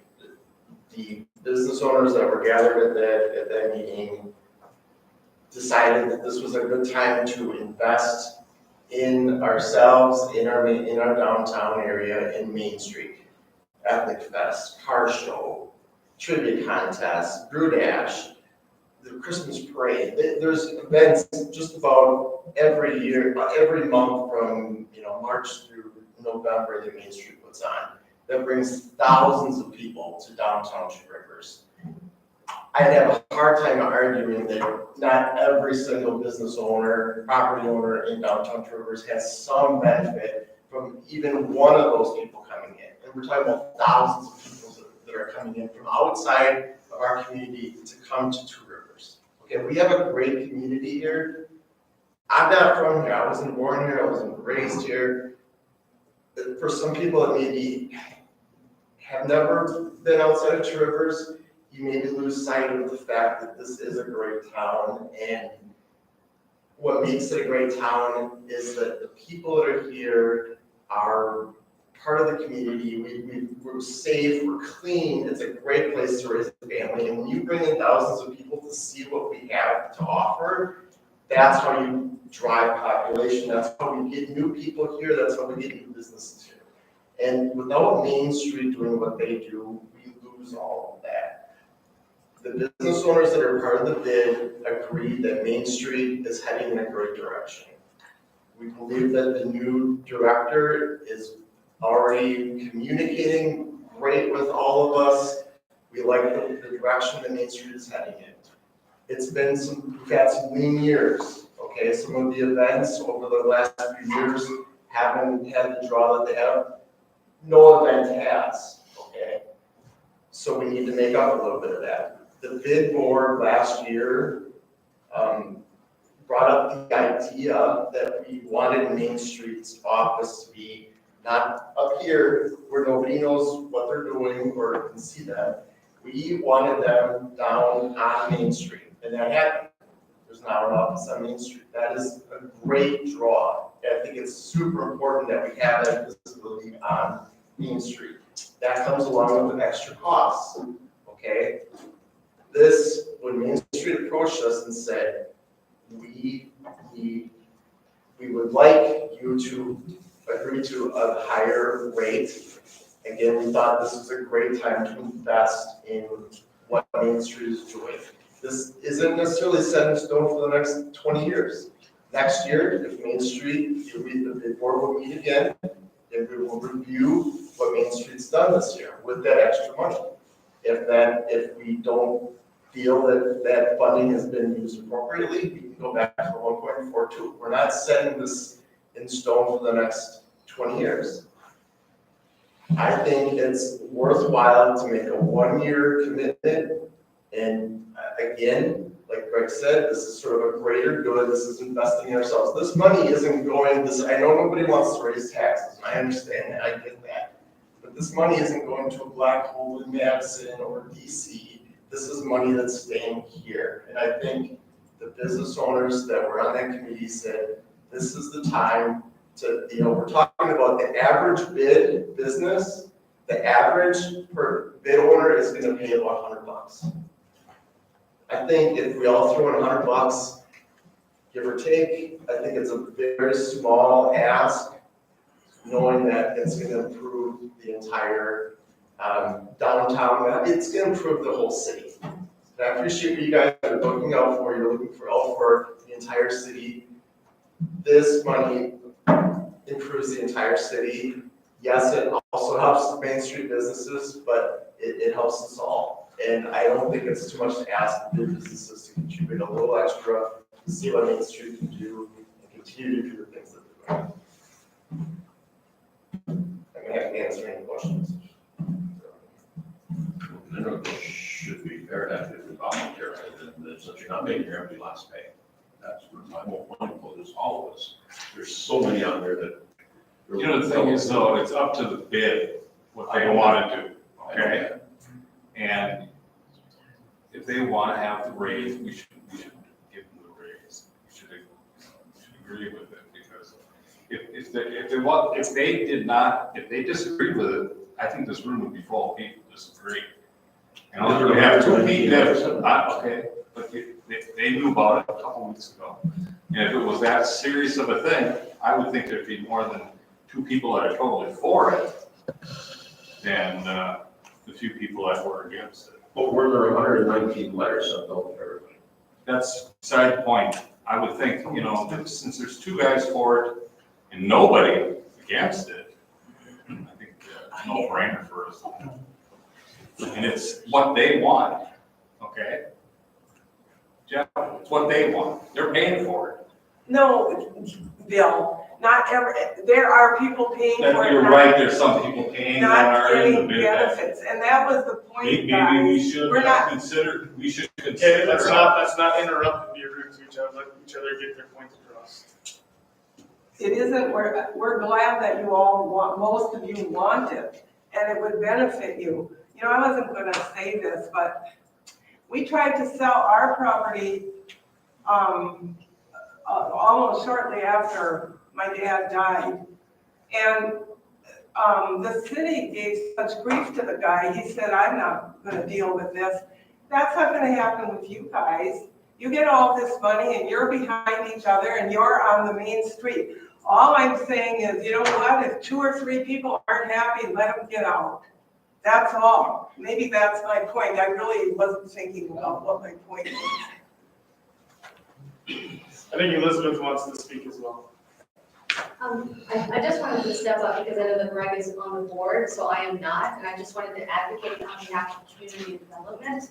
Often what we do is with partners, and we are also directed by council to make progress in some of the goals that we've been directed to act on and succeed with, and that includes facilitating and working with partners to encourage development, and that means also working with staff members, and right now that is Councilmember Rain / Main Street Director. So in order to do that, they need to have the tools in their toolbox, and that includes partnerships with the bid. And so I would just like to say that as council members who are elected at large, it is a position where you are thinking of the entire community, not just certain components of it, but at large and for the entire community. And the bid district, while it's focused for Main Street benefits the entire city. If we have a vibrant downtown, people want to be there, and then they go home, and then we have visitors who come. So there is a widespread benefit. It is a community-wide benefit to residents that live here and business owners, whether they are located in the downtown of the bid or not. So in order for us as staff to be successful to meet the needs and goals that you've advocated for us to do, we need partners. And so the bid helps us do that, as does Main Street. So I'm just like, I felt like I needed to say that. Thank you. So the bid's separate from the Main Street program? Because I thought earlier, since I've been elected, I was told the Main Street program was a separate entity, the city had nothing to do with it, it wasn't funded by the city at all. The bid is what sets the tax rate. The city's the only one that can collect the tax. We have to vote on that collected tax Okay. that the bid receives goes to Main Street. So then the bid takes the money and gives it to Main Street, so we're not They are on technically behalf- funding Main Street, so it wasn't They are on allowed? behalf of Main Street. So it's not taxed to the whole city. It is taxed to the business. The city effectively is the, I'll call it fiscal agent for it. The city, by statute, is the only entity that's going to levy with council's approval. But The so bid that's assessment. coming from- It just seems untruthful for someone to say that they're not sponsored or paid by the city when obviously right now we're discussing this because it is. Partially. Partially to the bid district, correct. Which governs their own tax rate and governs the fact to have this. So that they are the ones that petitioned this back in 1995, 96, 97, whatever, in the mid-90s. They petitioned to have this. And they set their tax rate up, they set the bid district up.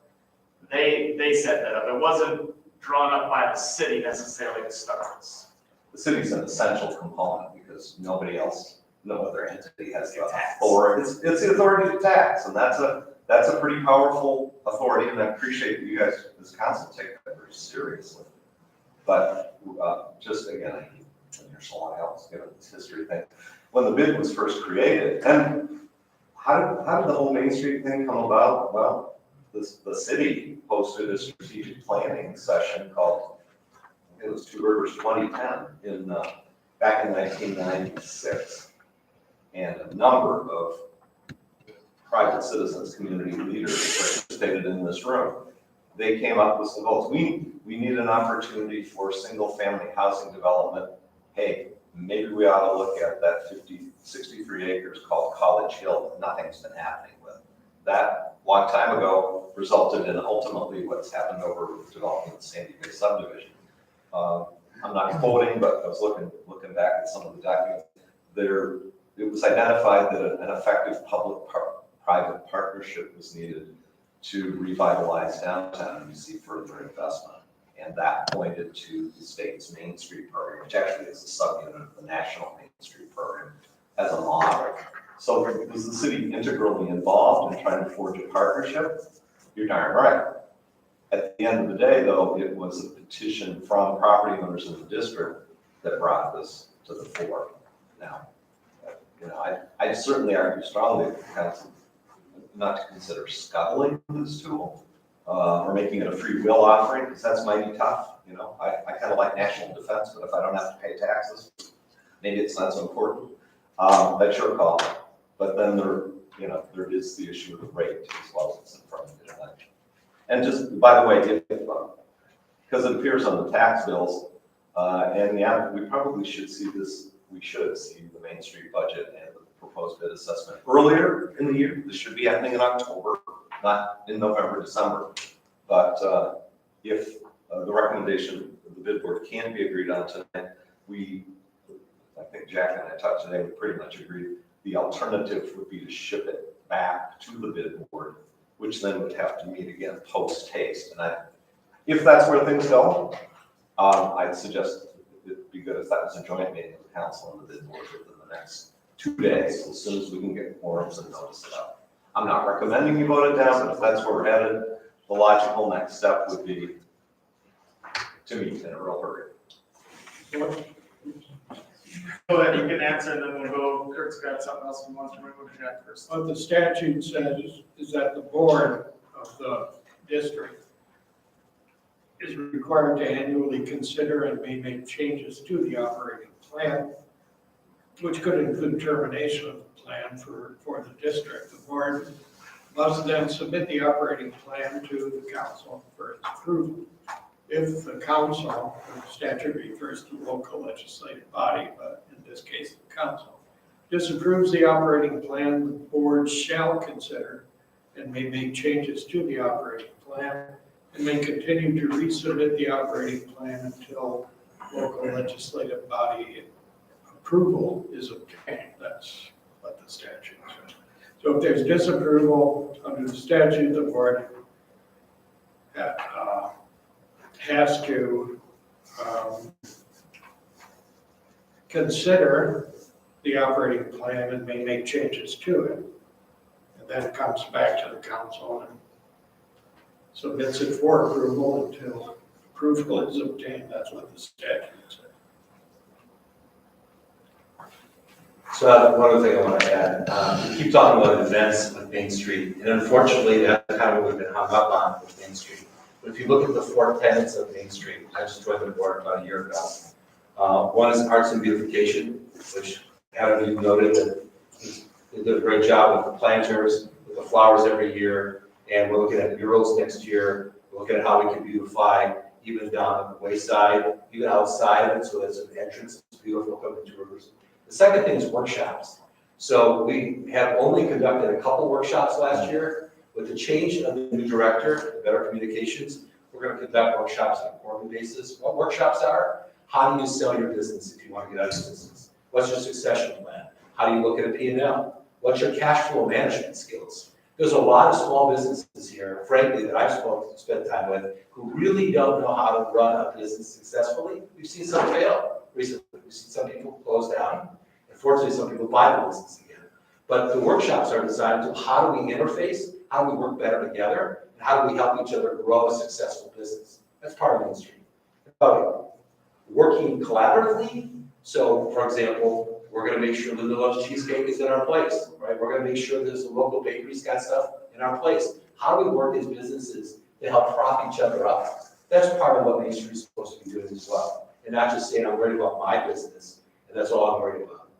Third thing is historical preservation. We have not done a great job with historical preservation, because frankly, it's a big nut to handle, a big to get our arms around. The closest thing so far has been the White Hart building. I think they try to preserve it back to what it used to be. But that's part of one of the tenets as well of Main Street.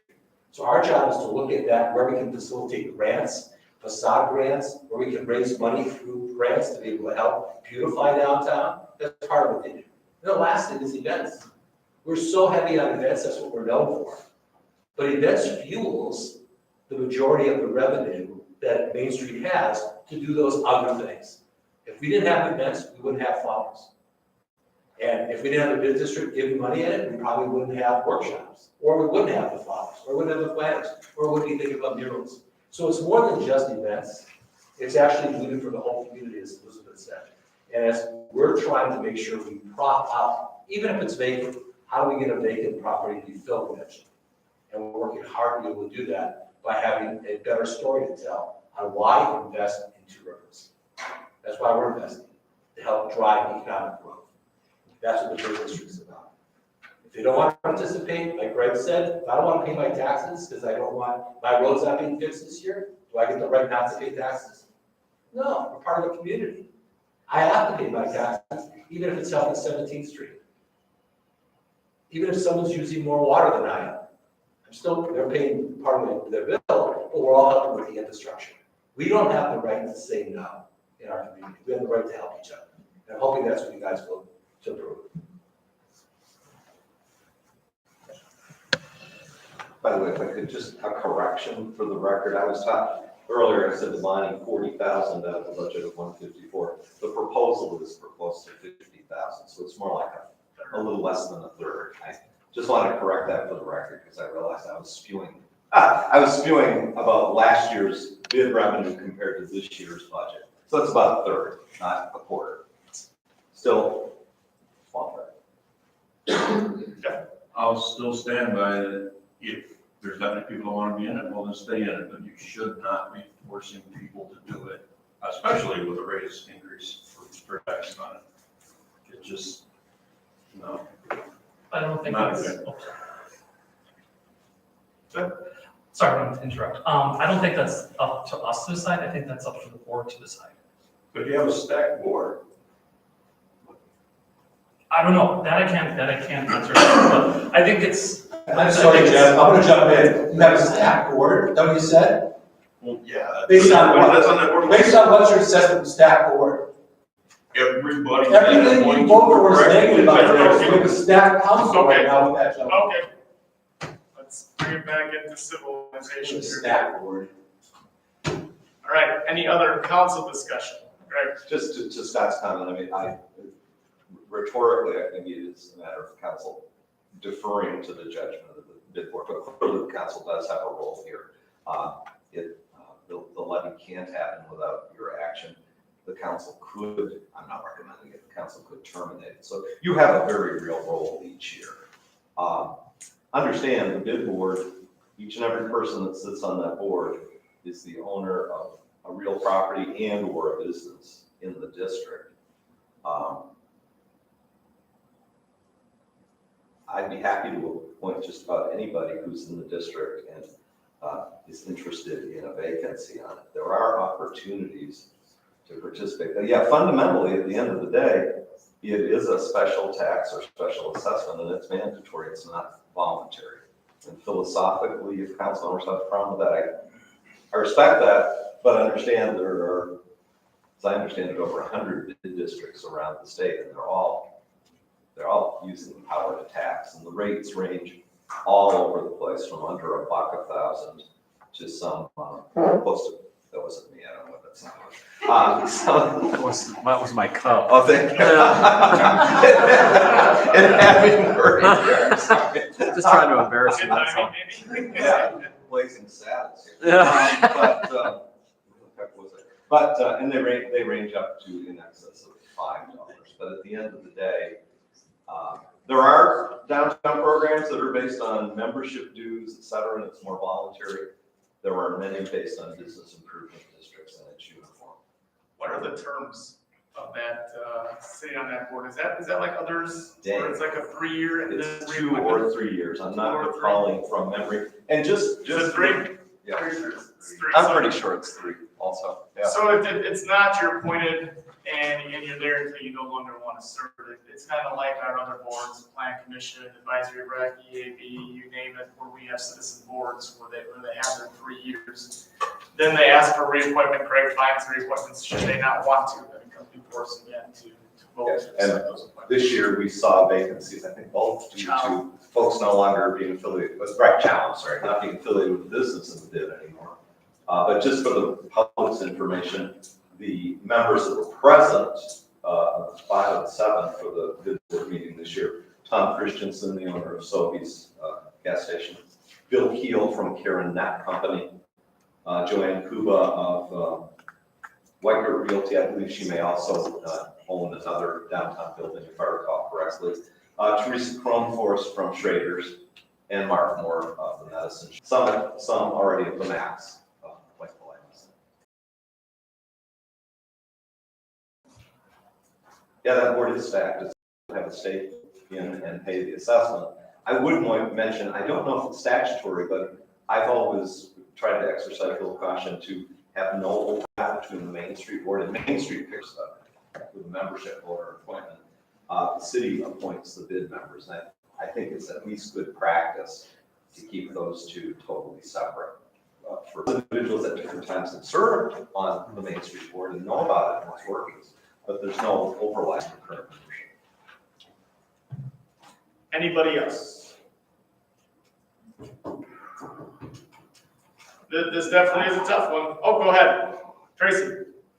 Yeah, it seems to me we have, 2 different issues. One is that the bid, board wants to raise it to the max that they can, which is 2%. But it doesn't seem to change the limit. It sounds like commercial property would pay more than $2,500. And we also have the issue where some people don't want to be part of the bid. And the flip side of that could be that there may be businesses who want to be part of it. And I'm gonna be honest with y'all, back in 2000, I actually worked for Main Street. And trying to open a business. There was this abandoned gas station on the corner of Jackson and 22nd Street. We bought it for cash from the owner, cleaned it up environmentally, turned it into a restaurant that failed. I lost everything. I mean, I wasn't part of the Main Street bid, even though I wanted to be. And we were gonna wait until we were established a few years, and I was gonna approach to see about including us, because across the street, Tom at Pick and Save was part of it. And I imagine that he was just one of the anchors, just like Fox's Piggly Wiggly was. And at the time, they worked very hard on the preservation of the downtown buildings. If you go down there, you'll see the plaque up, working with the National Register.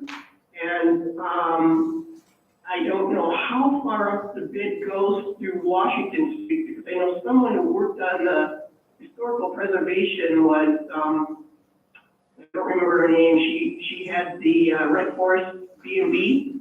Kay Rodewald. Yeah, as well as the Honeypot folks. And I don't think they were in the bid either. And the Invens, they were folks who worked really hard for the city. And Ethnic Fest is one of those, the 2 years I ran it, we've had in 30 to 40,000 people came to that event. And, you know, 3 times what we have living here. It brought in money. And I think it also brings in people who want to start a business. It was because I attended something up here with my mother that made me decide to come and buy that abandoned gas station. And try and get out of environmental, because I see that didn't work. I think voting for the tax is separate, but I would encourage the bid board to maybe meet and see what you can do about the fact that if either changing your boundaries and seeing who wants to be in and who doesn't. And then somehow they too can tie into the Main Street program. Is that it, Tracy? I don't want to cut you off. I can't see you, obviously, so I'm not sure if you've got, you're good? Yes. Okay. Yeah, my mouth is closed now. Okay. Go ahead, Bill. So what Tracy's saying is, you know, we can suggest that. We're not gonna vote on that. That's gonna be something that would be up to the bid to do, because it's their thing. We're just here to help the tax levy. That's all we're really voting for. And they want to increase it so that they can fund it, because everything is more expensive. I mean, it is fair to say, and Jack, help me out, but give the power to, by vote of this council, destroy the bid, which I'm not here to advocate, does give you some flexibility. The power of suggestion could be fairly strong if you want the boundaries re-examined, that sort of thing, over the coming year. And I think most people who have been associated with the bid in Main Street agree. We've discussed this multiple times. What I can tell you though is we're right or wrong, we're at December 5th. And we're not going to change the boundaries of the district between now and the end of the year. If you don't approve a levy at all, you're going to blow one big hole in the Main Street organization's ability to fund itself in the coming year. I'll leave it at that.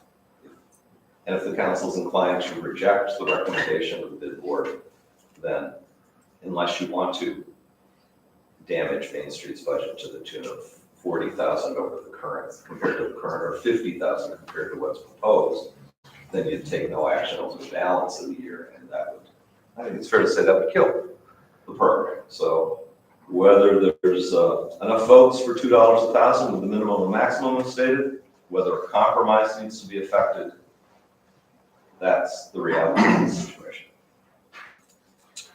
All right, I mean, we are up against a difficult decision here, and again, it's not an easy one, I will admit to that. And I see a lot of benefits from Main Street, but I also see where people are coming from. I mean, we talk that not everyone receives benefits, but on the other hand, improved Main Street benefits the whole city. But what's impacting the whole city is 119 people paying. So you kind of have a double-edged sword there. when we say that there may be a business or two that never, ever was impacted by something Main Street did, I do kind of find that one hard to believe at some point in time. If it was just from traffic, from the event that saw a business that they otherwise wouldn't have saw, and maybe they stopped in for XYZ, or in the past 25 plus years that somebody didn't move here from finding our city through an event. And that person may have moved here and spent dollars here that you don't even realize that they saw Two Rivers for the first time due to a Main Street event. That's a real possibility. There's one sitting on council. There's one sitting on council. That is a real possibility. So Tracy was brought here, as her story said, through Main Street. I know Tracy does a lot of local shopping. There might be two. But either which way, we know there's one. And that person, I would dare say, Tracy, has probably shopped almost everywhere. I'm not gonna speak to that for sure, because I don't know, but I know she does a lot of hometown shopping. That's a direct impact. One way or another, that's a direct impact. Again, when we say that we have 119 people paying for something that they may not be using, again, like I said earlier, way earlier on, be careful what you wish for when it comes to free will. Because again, I don't have to use the PD every day or EMS, and I'm very lucky for that, and I hope that continues, quite honestly. But I'm going to continue to support them and pay my taxes towards them, because the day that I do need them, I sure as hell hope they're there. And I think that stands for a lot of businesses on Main Street, if they fall flat on their face. If your building goes vacant and they try to get other businesses to come to Main Street, you're sure glad they were there, because you don't want to be stuck with that property. When we don't have a Christmas parade, or we don't have an ethnic fest or a car show, you're going to say, well, what are we doing? What happened to all these special events that drove room rates, that brought people here? How come it's not here? How come that car show moved to Manitowoc? How come all of a sudden Ethnic Fest is in Manitowoc or Michigan, or maybe just not existent at all? And we're going to come back to this day. Does that mean that it's fair to bump it up to $2? I don't know. I don't know how big of a fan I am of putting it to $2. I think I wanna learn more of how they do benefit all businesses, because unfortunately we did hear of one that has great concern, very great concern. And it's his right to express those concerns and get answers to his concerns. With that said, me personally, I will vote down the $2 increase, with the hopes that we get back to a meeting this week with the bid and figure out what the next path is forward should this fail. To totally defund them is something that I would not stand for whatsoever, and I hope nobody else up here does either.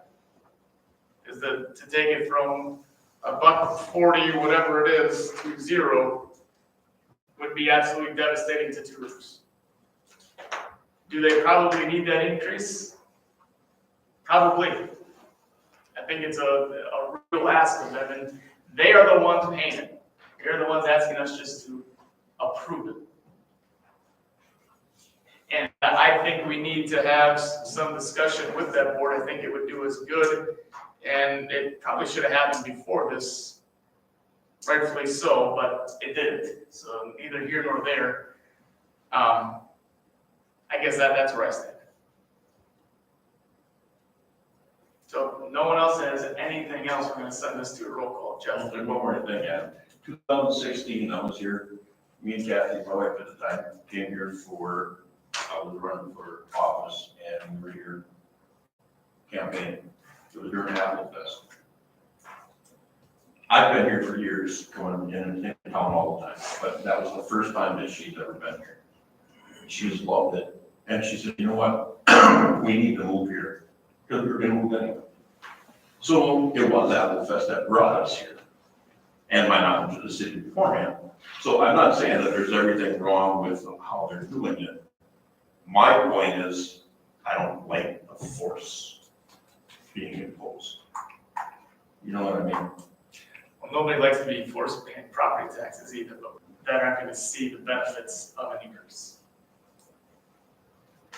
That's all.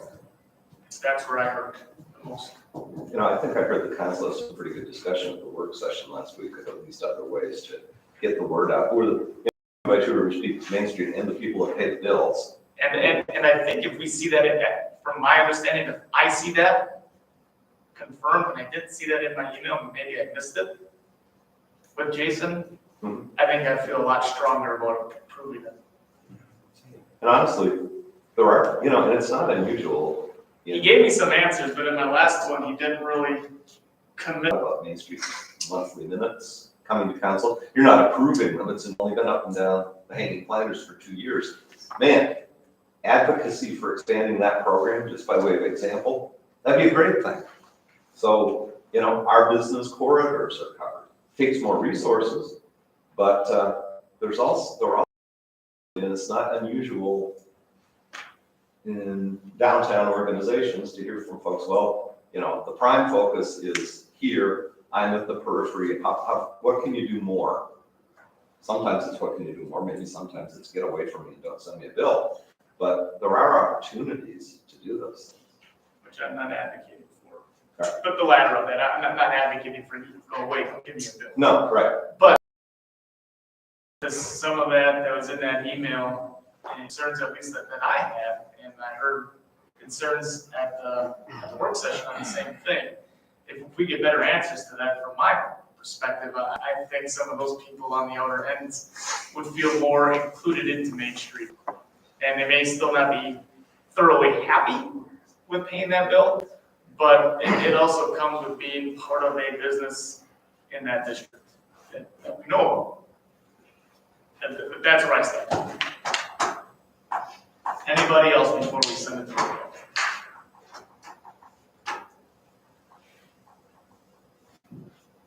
It's all yours. Adam Wesky, No. Jeff Delpy, No. Tracy Coach, Yes. Bill Blair, Yes. Tim Petrie, No. Bonnie Shipilis, No. Scott Steinhauser, Yes. motion fails, 3-4. So we are looking to bring a special meeting hopefully forward, is that correct? Yeah, I guess I could ask a couple of things. First off, you know, this is tied, because on those 119 properties, whatever it is, this alignment of tax bill. And we need to get tax bills out ASAP, preferably by the end of this week. We have notice requirements for a special meeting, rounding people up, but what is the availability of the council members that are here present right now? Just show of hands for either a special meeting at 6 p.m. on Wednesday, 2 nights from now, or I'm just gonna throw out early morning on Thursday as an alternative, like 7 or 7:30. I'm not gonna say early morning on Wednesday, because that means by 7 o'clock tomorrow morning, we'd have to know we had quorum to the bid board in this council. But is there any possibility for 6 p.m. on Wednesday, or say 7 a.m. on Thursday? Are you asking for either or? Yeah, actually, how about One Wednesday Wednesday. night at 6? How many could and would plan to attend such a meeting? I can, but I'd be late. Do we want to call Tracy back in and, She's here. or? Well, Darla can't vote on it anyway.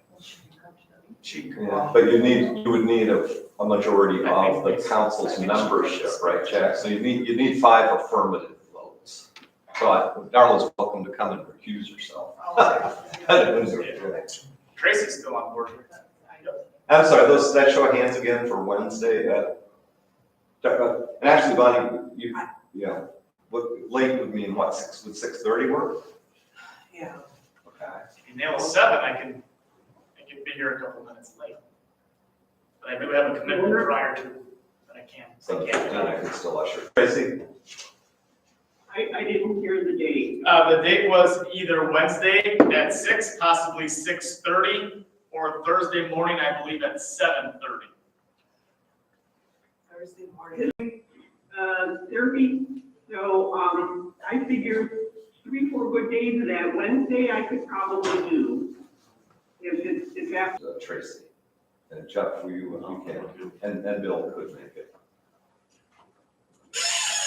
7? What is this? I mean, 7 PM, I probably wouldn't be late. Yeah, does that help for you, Ed? It would, at 7:05-ish. Okay, I'm good with that. okay. Okay.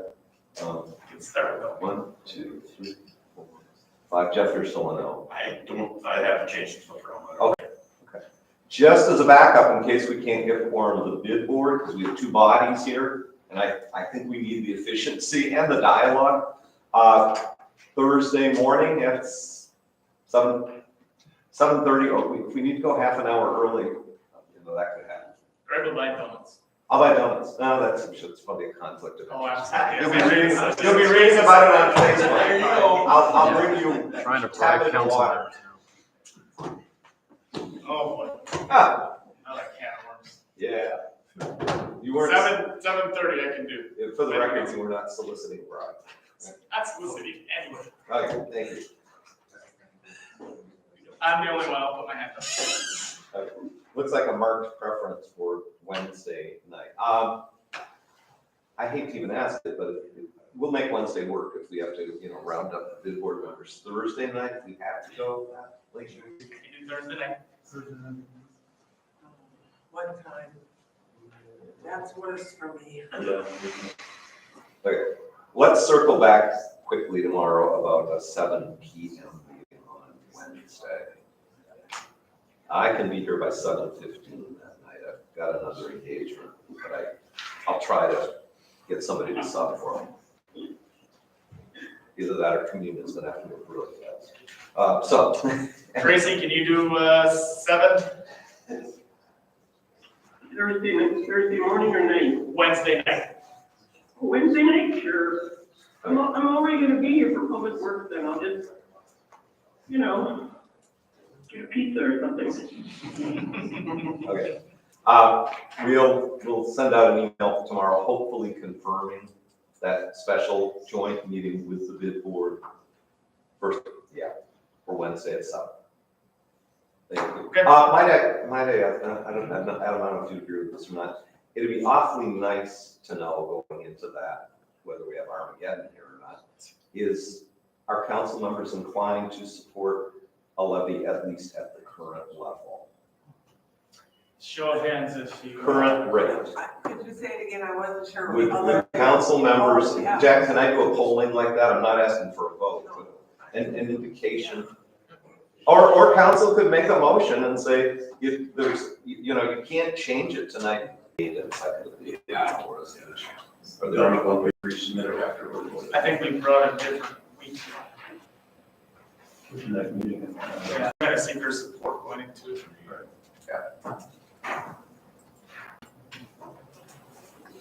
Just it'd be kind of useful to know.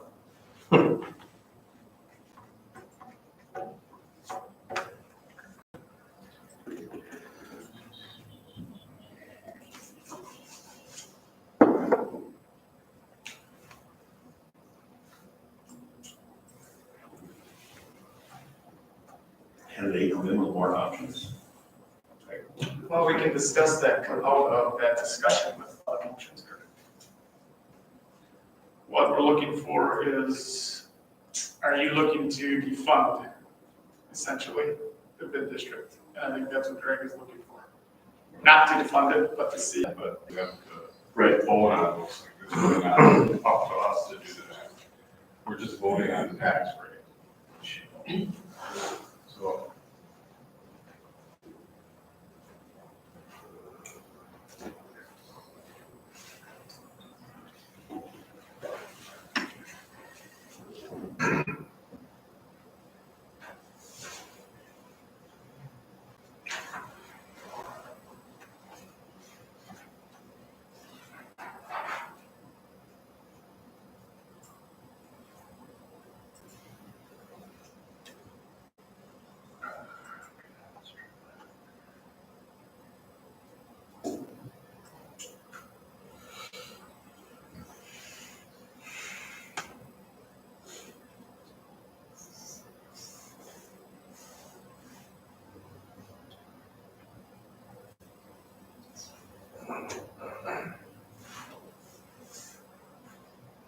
Is anything happening?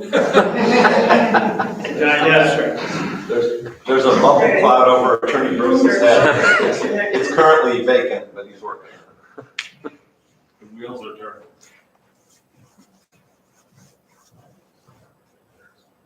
I'll tell Tyler to call back in.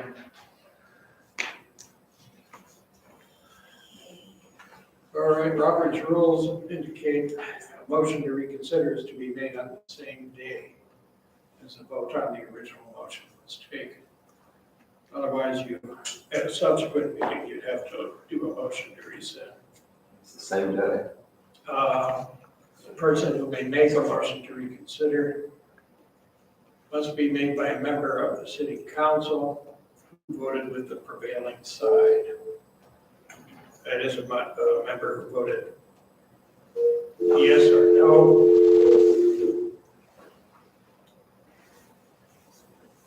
And that was the majority vote, and the person who made that, who voted in this case no, would have to make the motion to reconsider. So Tim could make that motion. If he voted no to the. I make a motion to reconsider. So that would be a motion to reconsider to have the tax levy, get my paperwork somewhere here. 1.425, which was the limit that was last year's levy limit. And has applied for many, many years. So that is a To motion keep it to as it reconsider. is, and Do we need a second by someone that voted no? I think you need a second by someone. I don't think it has to be by someone else. So do we have a second from someone that voted no? Yes, you have a second from someone who voted no. Thank you. Council discussion. So that would be Tim and Bonnie, according to Robert's rules. Yeah. Thank you. So then this is just approving what it was last year. Correct. Right. So we're going in with something of record. We can change that something of record. First, you have to reconsider. We did. So we gotta get that motion To approved. reconsider. Yes. Do you just vote on reconsideration and then Right. offer the motion? Yeah. Okay. Okay, so we're just doing, okay, motion to reconsider by Tim, by Bonnie is a second. And we're gonna shoot that for a roll call vote, so we're not in trouble. Okay, So I It's a should, majority. I should exclude Darla and Jason from Correct. this vote, right? yes, because they would be approving their taxes. All right, Tim Petrie, Aye. Donnie Shimulanis, Aye. Scott Stephenser, Aye. Adam Weskey. Aye. Jeff Delkey. No. Tracy Coach, Aye. Bill Claire. Yeah, aye. All right, motion carries to reconsider. So now we will need a motion to have that tax levy in support of $1.42.5. Last year's tax levy limit. That is not to set it at that rate at this point, because I think you have to react to something that comes from the bid board, but to, express the council's willingness to support a bid assessment at the 2021 rate, actually technically the 2021 rate in support of the 2022 budget. Yeah, and that would be everything else the way it works now. I don't even know if there's provision for what Jeff is advocating. Then it's not a business, it's not a bid district, it's not an assessment. It's and I'm sorry, as a practical matter, I'm not here to advocate for Main Street, but how the heck do you know what your revenues are going to be if you turn around and all of a sudden everybody's gone? So I would advocate the council's considering that it's simply that everything else stays the same, including the rate. Okay. Discussion further. Didn't we have to make? Oh, we need a motion, yes, you're right. Thank you, Bill. Do I have a second? Thank you, Scott. Discussion. See none. We're gonna give it a roll call vote again, please. Donnie Shimulanis, Aye. Scott Stephenser, Aye. Adam Weskey. Aye. Jeff Delkey. No. Tracy Coach, Aye. Bill Claire, Aye. Tim Petrie. Aye. Motion carries 6-1. Okay. We'll get the email out to get the bid board together as well as city council together for a meeting hopefully on Wednesday night. Thank you for that extended. Good discussion. On to F, which is a resolution reallocating revenues from environmental fee effective with 2023 budget to increase funds allocated to urban forestry and tree planting, and to reduce funds allocated to landfill maintenance. The recommended action is a motion to waive reading and adopt the resolution. It says, as you might have guessed, a lot of the resolutions on tonight's agenda are in follow-up to the budget now adopted. This is one of them. One of the things we talked about at Personnel and Finance and at the Utilities Committee is taking a look at the environmental fee, and I'm not going to regurgitate this resolution, although it's got great history in it. Currently, the monthly environmental fee of $7 that appears on utility bills provides $3.90 to the Solid Waste Fund, Fund 640, for about $234,000 a year. $2.75 to the landfill fund for post-closure management, about $165,000 a year, and 35 cents out of that $7 goes to the tree planting fund, about $21,000 a year. This resolution effectively would reduce by 35 cents the portion going to the landfill fund, so that takes it down to $2.40. Increase the portion for tree planting, also to be available also for urban forestry, which is where tree trimming and removals get budgeted.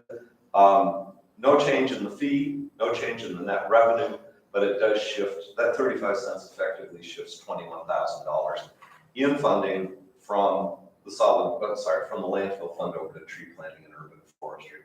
And that would be effective January 1 of 2023. A big impetus for that, of course, is Emerald Ash for advancing within the community. Okay, looking for a motion to waive reading and adopt that resolution. Thank you, Jeff. Second, Jason, thank you very much.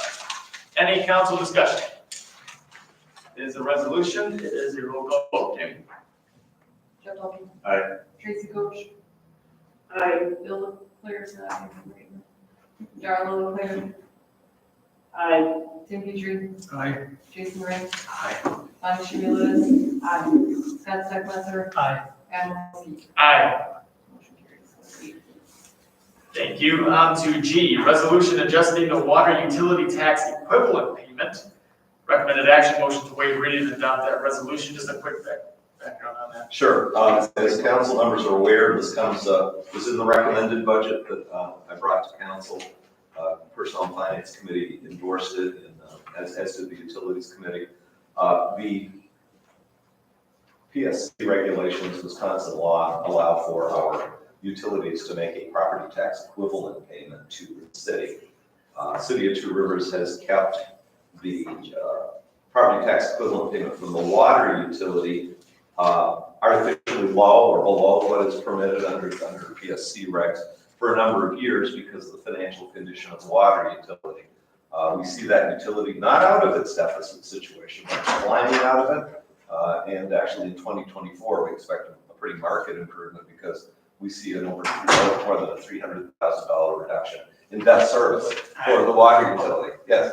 I knew where you were going with that. Yeah, Mr. Green's flying the flag on that one. So given the constraints we face in our general fund, where we're only adding $19,000 in revenues to help fund that 2.9% increase in spending, an integral part of the revenue for that budget is the dollars associated with bringing this up to what I would call normal in terms of the property tax equivalent payment. That amounts to about $83,000 because somehow I misplaced the resolution.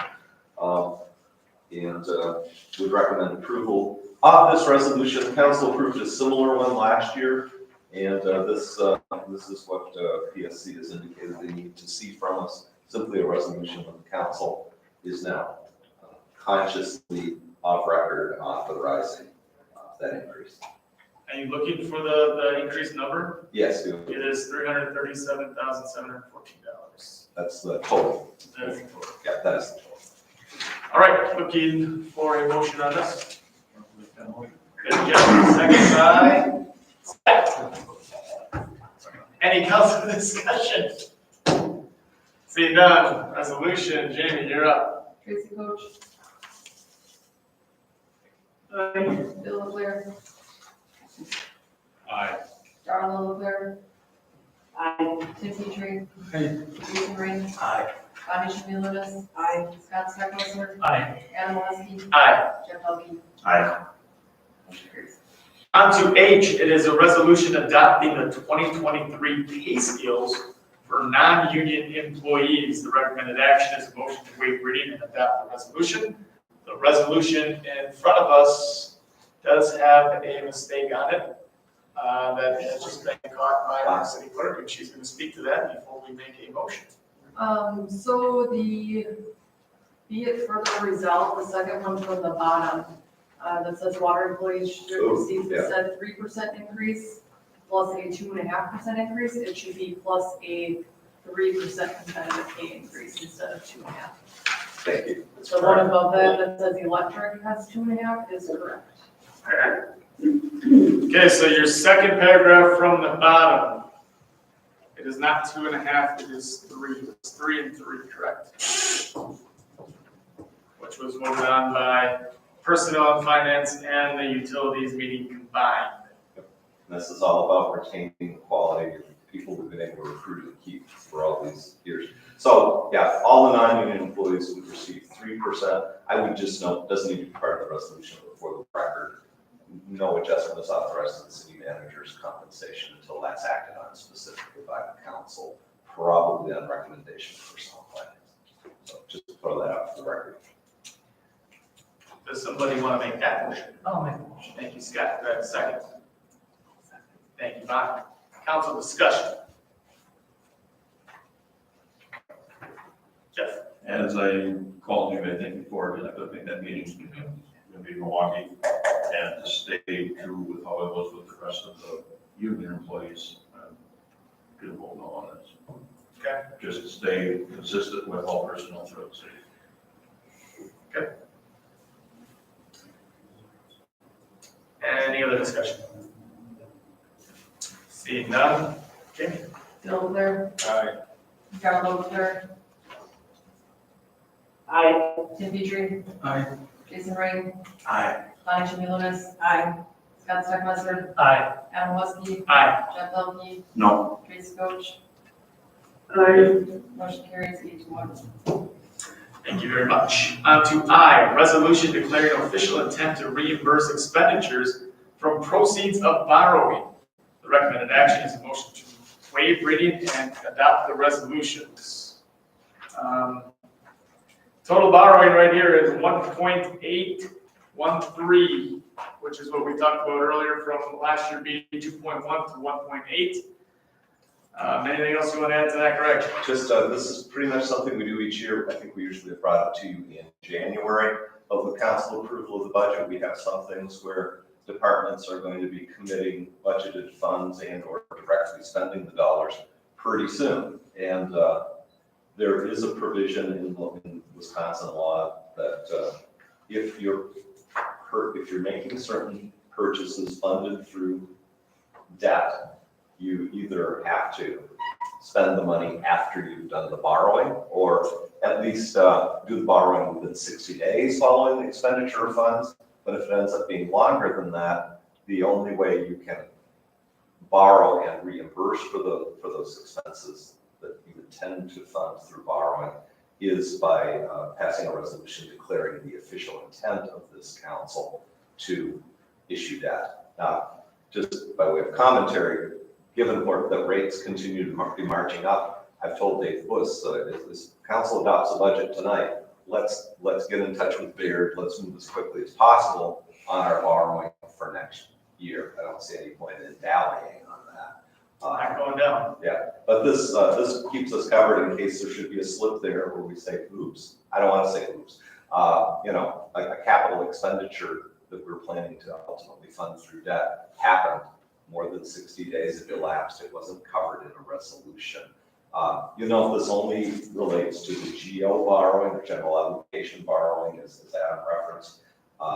When we do most of our borrowing for the utilities, at least sanitary sewer, storm sewer, and water is through the state's environmental loan program. And they're sticklers about making sure we act on similar resolutions relative to those borrowings. So you will see some of those separately for planned water and sewer and sanitary storm sewer borrowing. But this is intended to declare the official intent consistent with the budget on those expenditures. And I noted a typo here, sorry. Under the now therefore be it resolved declaration of official intent, there's an extra zero on the tail end of that number. So strike that last zero. We're not looking at borrowing 18,135,000. So that's that.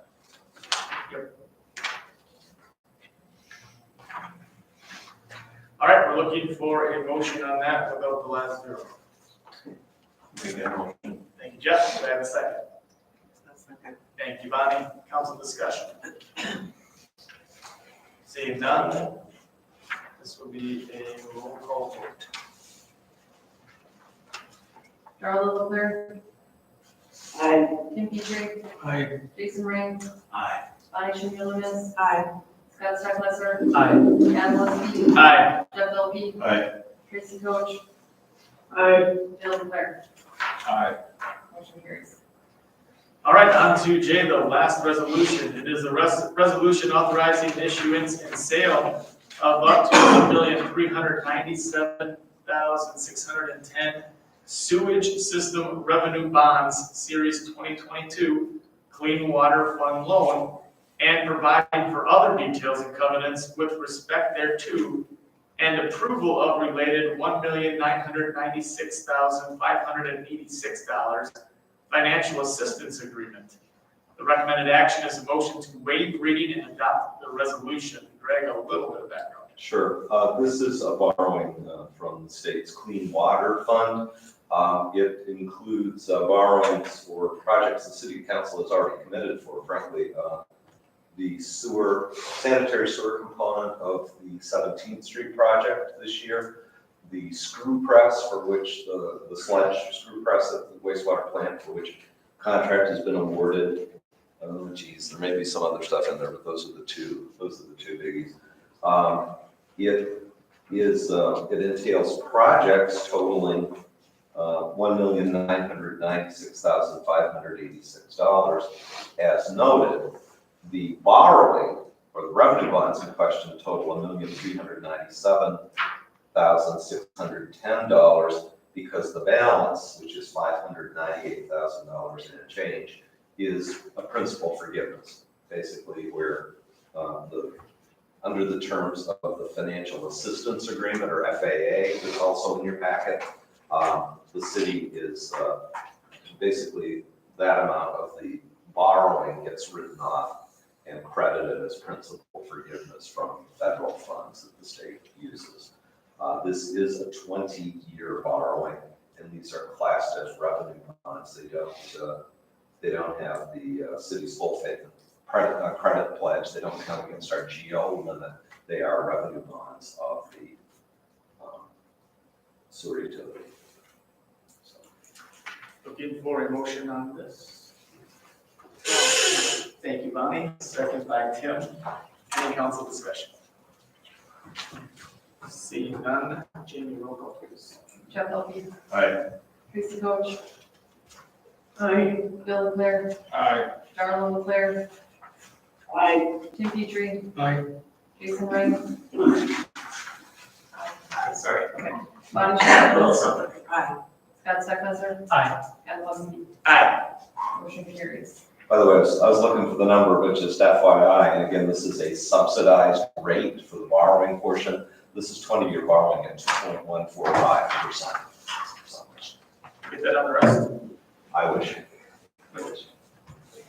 All right, on to K. Authorize turning off streetlights along downtown Washington Street, 12th Street to 22nd Street from 6 p.m. to 10 p.m. on Christmas Eve, continuing with the Two Rivers Christmas tradition. Recommended action is a motion to authorize this action, understanding that city staff will make efforts to make the community aware through social media posts and a press release, and temporary traffic warning signs will be placed at each end of the street. Not really much background here needed. It's kind of been something that we've been doing for a while, turning off street lights, letting the Christmas lights burn, and really creates a beautiful setting downtown. That's pretty much it. It's a great tradition that we've had here for a long, long time, so looking for a motion on that. Thank you, Scott. Second by Tim. Council discussion. This is a all in favor, so all in favor indicate by saying aye. Aye. Anyone opposed? Awesome. For information only, Greg. Just some reminders of upcoming meetings. There's a regular meeting 2 weeks from tonight on the 19th of December. There is no work session for the month of December. It would have been on December 26th, but there won't be one. And then the first regular meeting in January, because of Sunday, January 1, being the holiday, but then the city hall closed and most of the world observing the holiday as well on Monday, January 2. That first regular meeting in January will fall on Tuesday night, the 3rd. And the best news of all, we are not requesting a closed session. Looking for a motion to adjourn. Motion to adjourn. Thank you, Jeff. Thank you, Bill. Council discussion. Seeing none, all in favor? Aye. Anyone opposed? Thank you and good night. You did show up. Don't leave if you need any motions because you got to.